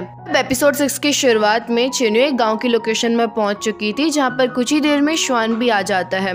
यहाँ पर चुनियो श्वान को बताने लगती है कि जब वो गेम की लोकेशन में फर्स्ट टाइम पहुंची थी तो वहाँ पर उसने एक अननोन पर्सन को देखा था, और उसने उस अननोन पर्सन को सिर्फ और सिर्फ गेम में नहीं देखा बल्कि उसने उस अननोन पर्सन को अपने हॉस्टल के पास भी देखा था। इतना ही नहीं बल्कि श्वान ने जो कपड़े का टुकड़ा पकड़ा हुआ था वो उसी आदमी के कपड़े से मैच खाता है। ये बात सुनकर श्वान चुनियो को बताने लगता है कि मैं तो सबसे पहले पहुंच गया था उस ओल्ड बिल्डिंग में, लेकिन उसके बावजूद भी मैंने वहाँ पर अपने अलावा किसी और को नहीं देखा। पर श्वान का मानना था कि उन्हें सबसे पहले उस अननोन आदमी को ढूंढना होगा, क्योंकि हो सकता है कि उस आदमी को बहुत सारी इन्फॉर्मेशन मालूम हो, जिसके चलते हो सकता है कि वो अननोन पर्सन उनकी हेल्प कर सके इस गेम से आजाद होने में। अब ये आपस में बात कर ही रहे थे कि इतने में वहाँ पर क्विंग भी पहुंच जाती है, जहाँ पर शुरुआत में क्विंग को काफी बुरा लगता है कि चुनियो और श्वान एक दूसरे से बात कर रहे हैं, लेकिन खैर क्विंग इस बात को साइड रखते हुए तुरंत ही चुनियो के पास जाकर उसका हाथ पकड़ लेती है। यहाँ पर क्विंग चुनियो से डरते हुए कहने लगती है कि वापस से गेम शुरू हो गया है और मुझे काफी डर लग रहा है, जिस पर चुनियो क्विंग से कहने लगती है कि डरने का कोई फायदा होने वाला नहीं है, क्योंकि डर के हम इस गेम से बाहर निकल नहीं सकते। इसके बाद ये तीनों आगे के रास्ते की तरफ बढ़ने लगते हैं, जहाँ पर चुनियो और श्वान स्टिल जो है इस गेम के बारे में डिस्कस कर रहे थे, और वहीं पे क्विंग इनकी सिर्फ और सिर्फ बातें सुनने में लगी थी, और ये चीज क्विंग को भी काफी बुरी लगती है कि ये लोग उसे इग्नोर मार रहे हैं। खैर अब श्वान चुनियो और क्विंग को बताने लगता है कि शायद से वो इस लोकेशन में अपनी ब्रेन के थ्रू एंटर हुए हैं, तो हो सकता है कि किसी ने उनके ब्रेन में चिप घुसा दी हो,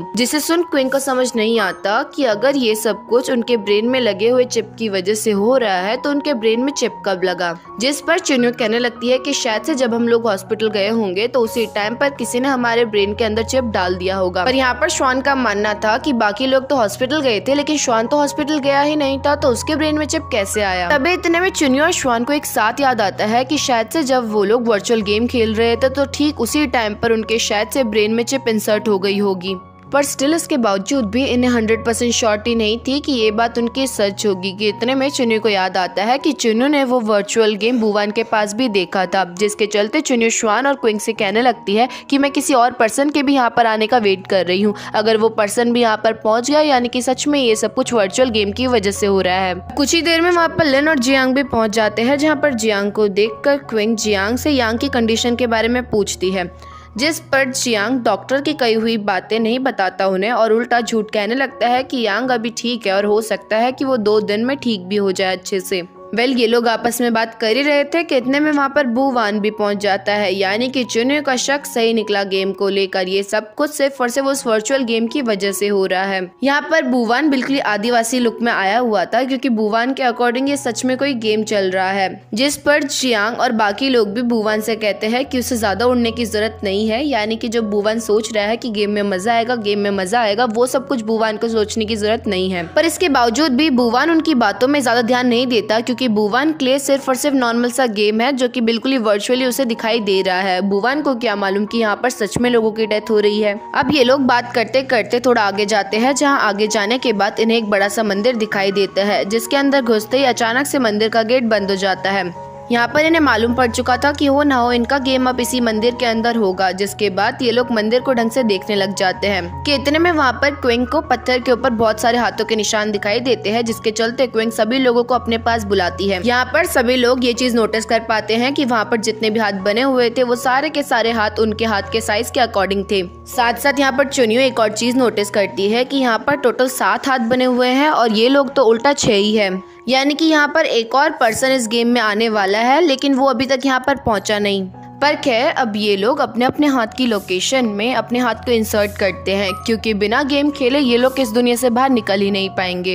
हाथ को इंसर्ट करने के बाद तुरंत इनके सामने एक विच आ जाती है जो कि इनसे कहने लगती है कि अगरबत्ती के बुझने से पहले तुम लोगों को एक पर्सन को चूज करना होगा जिसे तुम लोग एक बॉक्स के अंदर डालोगे। इवन यहाँ पर वो विच उन्हें वार्न करते हुए ये भी कहती है कि उन्होंने अगर अगरबत्ती के बुझने से पहले किसी भी पर्सन को चूज नहीं करा तो उनके साथ कुछ बुरा होगा। और इतना कहने के बाद वो विच अचानक से गायब हो जाती है।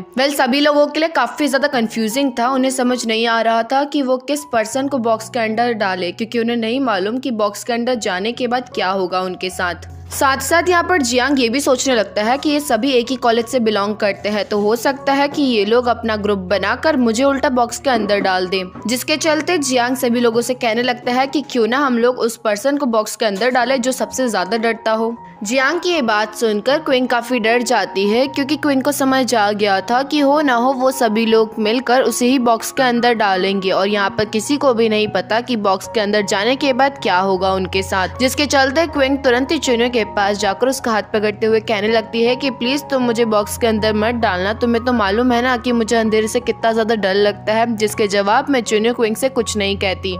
मतलब एक तरह से इस चीज का साइन था कि हो सकता है चुन्यो भी क्विंग को ही चूज करे बॉक्स के अंदर डालने के लिए। अब धीरे धीरे करके अगरबत्ती पूरी की पूरी खत्म होने वाली थी और अभी तक इन्होंने डिसाइड नहीं करा था कि किस पर्सन को बॉक्स के अंदर डालेंगे। साथ साथ यहाँ पर क्विंग चुन्यो से पूछती है लेकिन चुन्यो क्विंग के सवाल का कुछ भी जवाब नहीं देती, जिसके चलते क्विंग निराश होकर तुरंत ही बॉक्स की तरफ बढ़ने लगती है और तभी इतने में अगरबत्ती भी पूरी की पूरी बुझ जाती है। और अगरबत्ती के बुझते ही अचानक से एक स्पिरिट आकर क्विंग के ऊपर हमला कर पाते कि इतने में चुन्यो क्विंग को बचाने के लिए उसे अचानक से धक्का दे देती है। पर धक्का देने की वजह से क्विंग तुरंत ही बॉक्स के अंदर चली जाती है और देखते ही देखते उस बॉक्स का ढक्कन भी बंद हो जाता है, यानी कि एक तरह से क्विंग अब बॉक्स के अंदर चली गई है।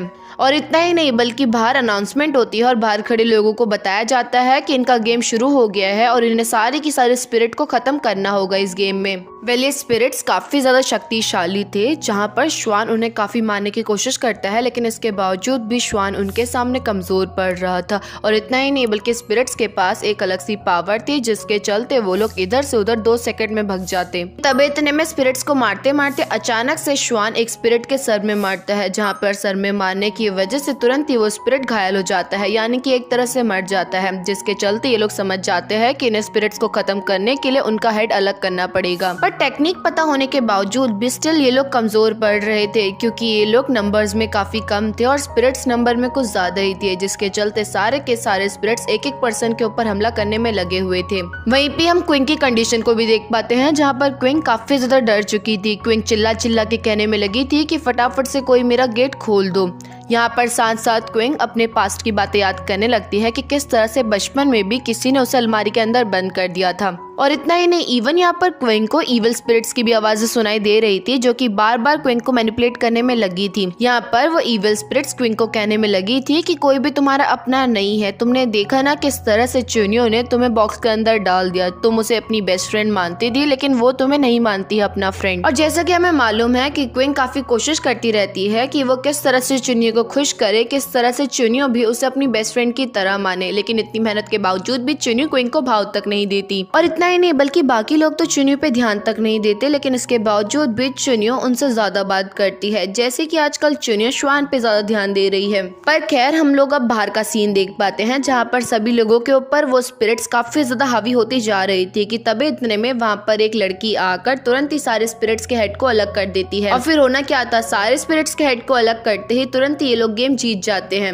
मतलब गेम जीतते नहीं है, क्योंकि जीतने में तो इन्हें काफी टाइम लगेगा, लेकिन हाँ, इन्होंने ये गेम कंप्लीट कर दिया। यहाँ पर जिस लड़की ने इन लोगों को बचाया था उसका हमें क्लियरली फेस तो नहीं दिखाया जाता, क्योंकि उस टाइम पर उसने अपने फेस में मास्क लगाया हुआ था। पर यहाँ पर बू1 एज यूजुअल उस लड़की को देखते ही काफी ज्यादा इम्प्रेस हो जाता है और तुरंत उसके पास जाकर अपना इंट्रोडक्शन देने लगता है और साथ साथ उस लड़की से भी उसका नाम पूछता है। जहाँ पर ये लड़की भी बू1 को ज्यादा भाव नहीं देती और तुरंत ही बू1 को अपना नाम डुओ डुओ बताकर वहाँ से चली जाती है।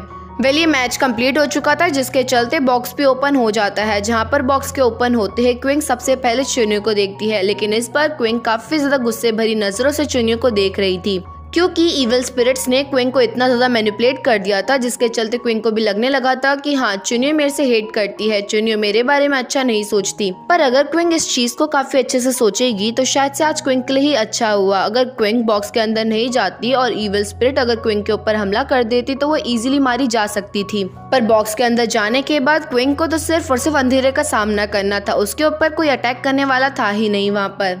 वेल, अब गेम कंप्लीट हो चुका था, जिसके चलते ये लोग अपनी रियल लाइफ में आ चुके थे, जहाँ पर जैसे ही चुनी और श्वान की आंखें खुलती है तो ये दोनों एक दूसरे के काफी ज्यादा क्लोज थे और इस चीज की वजह से दोनों में काफी ज्यादा ऑकवर्डनेस आ जाती है। वेल, इस ऑकवर्डनेस को खत्म करने के लिए दोनों के दोनों एक दूसरे से थोड़ा दूर चले जाते हैं पानी पीने के लिए। साथ साथ इन दोनों को फोन में एक मैसेज भी रिसीव होता है। वेल, इन दोनों को टियानजिन टेक्नोलॉजी कंपनी की तरफ से मैसेज आया हुआ था कि इन्होंने 19th फ्लोर गेम में 20 घंटे से ज्यादा सर्वाइव कर लिया है, जिसके चलते इन लोगों को कांग्रेचुलेट करा जाता है और इवन यहाँ पर साइनिंग सेरेमनी के लिए भी इनको बुलाया जाता है, जहाँ पर इन्हें कॉन्ट्रैक्ट साइन करना होगा। जहाँ पर श्वान को लगने लगता है कि क्या पता ये सब कुछ एक ट्रैप हो, वहाँ पर जाकर ये लोग फंस जाए, जिस पर चुनियों का मानना था कि वैसे भी ये लोग गेम में फंसे हुए हैं और सच्चाई जानने के लिए इन्हें अपनी जान को रिस्क में डालकर वहाँ पर जाना ही होगा। वेल, अब हम वहीं पे दूसरी तरफ क्विंग को देख पाते हैं, जहाँ पर क्विंग की जैसी आंखें खुलती है तो क्विंग सबसे पहले अपने मैसेज को देखती है, जो कि उसने चुनियों को भेजा हुआ था। लेकिन काफी टाइम हो जाने के बावजूद भी स्टिल अभी तक चुनियों ने क्विंग के मैसेज का रिप्लाई तक नहीं करा था। साथ साथ यहाँ पर नान भी उठ चुकी थी, जिसके चलते वो क्विंग को देखकर बोलने लगती है कि क्या अभी तक चुनियो घर वापस नहीं आई, तुमने क्या उसको कांटेक्ट करके पूछने की कोशिश करी? जिस पर क्विंग नान से कहने लगती है कि मैंने कांटेक्ट करा था, लेकिन अभी तक उसका कुछ भी रिस्पॉन्स नहीं आया है। वेल, यहाँ पर क्विंग को हल्का सा बुरा लगता है, लेकिन क्विंग की नींद पूरी नहीं हुई थी, जिसके चलते क्विंग वापस से सो जाती है। वहीं पे हम बू1 को देख पाते हैं, जहाँ पर बू1 गेम कंप्लीट करने के बाद हेलमेट को अपने सर से निकालता है और उस हेलमेट को काफी अजीब तरीके से देखने लगता है। लेकिन इसके बाद बू1 को अचानक से डुओ डुओ की याद आने लगती है, क्योंकि शायद से बू1 डुओ डुओ की आंखों में ही खो चुका है। अब इसके बाद जियांग तुरंत ही वॉशरूम से बाहर निकलकर यांग के पास जाता है और उसका हाथ पकड़ते हुए उसे कहने लगता है कि तुम्हें जल्द से जल्द ठीक होना होगा, तुम्हें मेरे लिए ठीक होना होगा, मैं तुम्हें ठीक करके रहूंगा। मुझे फर्क नहीं पड़ता कि हॉस्पिटल का बिल कितना आएगा, लेकिन जब तक मैं जिंदा हूँ तुम्हारे लिए मैं अपना 100% दूंगा। भले ही हॉस्पिटल का बिल कितना भी क्यों ना आ जाए, मैं अपना सारा सामान बेचकर तुम्हें ठीक करके ही रहूंगा। वेल, जियांग यांग से ये सब कुछ कहने में लगा ही हुआ था कि तभी अचानक से जियांग को भी वही same to same message receive होता है, जो कि चुनियो और श्वान को हुआ था। अब सीन शिफ्ट होता है क्विंग की तरफ, जहाँ पर क्विंग गई हुई थी हॉस्पिटल में अपने सर का चेकअप करवाने के लिए, लेकिन वहाँ पर जाकर क्विंग देख पाती है कि उस हॉस्पिटल में ऑलरेडी चुन्नी और श्वान मौजूद है। चुन्नी और श्वान गए हुए थे हॉस्पिटल में अपने सर के स्कैनिंग करवाने के लिए, चेक करने के लिए कि क्या सच में उनके सर में कोई चिप है या फिर नहीं है। पर स्कैनिंग के रिजल्ट काफी ज्यादा पॉजिटिव थे, यानी कि उनके सर में कोई भी चिप एग्जिस्ट नहीं करती है, जिसके चलते अब ये लोग कंफ्यूज हो जाते हैं कि अगर सच में इनके सर में कोई भी चिप नहीं है इंसर्ट, तो ये लोग गेम में एंटर कैसे होते हैं। वहीं पे क्विंग चुन्नी और श्वान को दूर से ही बातें करता हुआ देख ही रही थी कि तभी इतने में क्विंग के पास डॉक्टर जिया आ जाता है। यहाँ पर क्विंग नहीं चाहती थी कि चुन्नी को मालूम पड़े कि क्विंग भी उसी हॉस्पिटल में है, जिसके चलते क्विंग डॉक्टर जिया को खींचते हुए अपने साथ बाहर लेके जाती है। साथ साथ यहाँ पर क्विंग डॉक्टर जिया को अपनी सारी मन की बात भी बता देती है, जिसे सुनने के बाद डॉक्टर जिया क्विंग से कहने लगता है कि चुन्नी काफी ज्यादा स्ट्रॉन्ग और ब्रेव टाइप की पर्सनैलिटी रखती है और तुम काफी ज्यादा डरती हो, जिसके चलते चुन्नी को लगता होगा कि अगर वो तुम्हारे साथ रहेगी तो उल्टा उसका भी मोरल डाउन हो जाएगा, यानी कि जो उसकी स्ट्रॉन्गनेस है वो भी कम होने लगेगी। वहीं पे चुन्नी जस्ट रिसेंट में ही श्वान से मिली है और न ही चुन्नी और श्वान की बॉन्डिंग ज्यादा स्ट्रॉन्ग है, लेकिन इसके बावजूद भी चुन्नी और श्वान की बॉन्डिंग को ज्यादा ही स्ट्रॉन्ग दिखाई दे रही थी। और इसलिए हो सकता है क्योंकि श्वान की पर्सनैलिटी भी स्ट्रॉन्ग टाइप की होगी और इस रीजन की वजह से चुन्नी श्वान से अट्रैक्ट होती है। यहाँ पर डॉक्टर जिया की सारी बातें सुनने के बाद क्विंग डॉक्टर जिया से कहने लगती है कि यानी कि आप ये कहना चाहते हो कि मुझे चुन्नी के क्लोज जाने के लिए अपनी पर्सनैलिटी को स्ट्रॉन्ग करना होगा, जिसके जवाब में डॉक्टर जिया क्विंग की बातों पर हामी भरता है। और इसी के साथ हमारे एपिसोड 6 और पार्ट 4 का यहीं पे एंड होता है। बिल नेक्स्ट पार्ट बहुत जल्दी अपलोड हो जाएगा, तो अगर वीडियो पसंद आए तो वीडियो को लाइक और चैनल को सब्सक्राइब करना मत भूलना। तब तक के लिए बाय।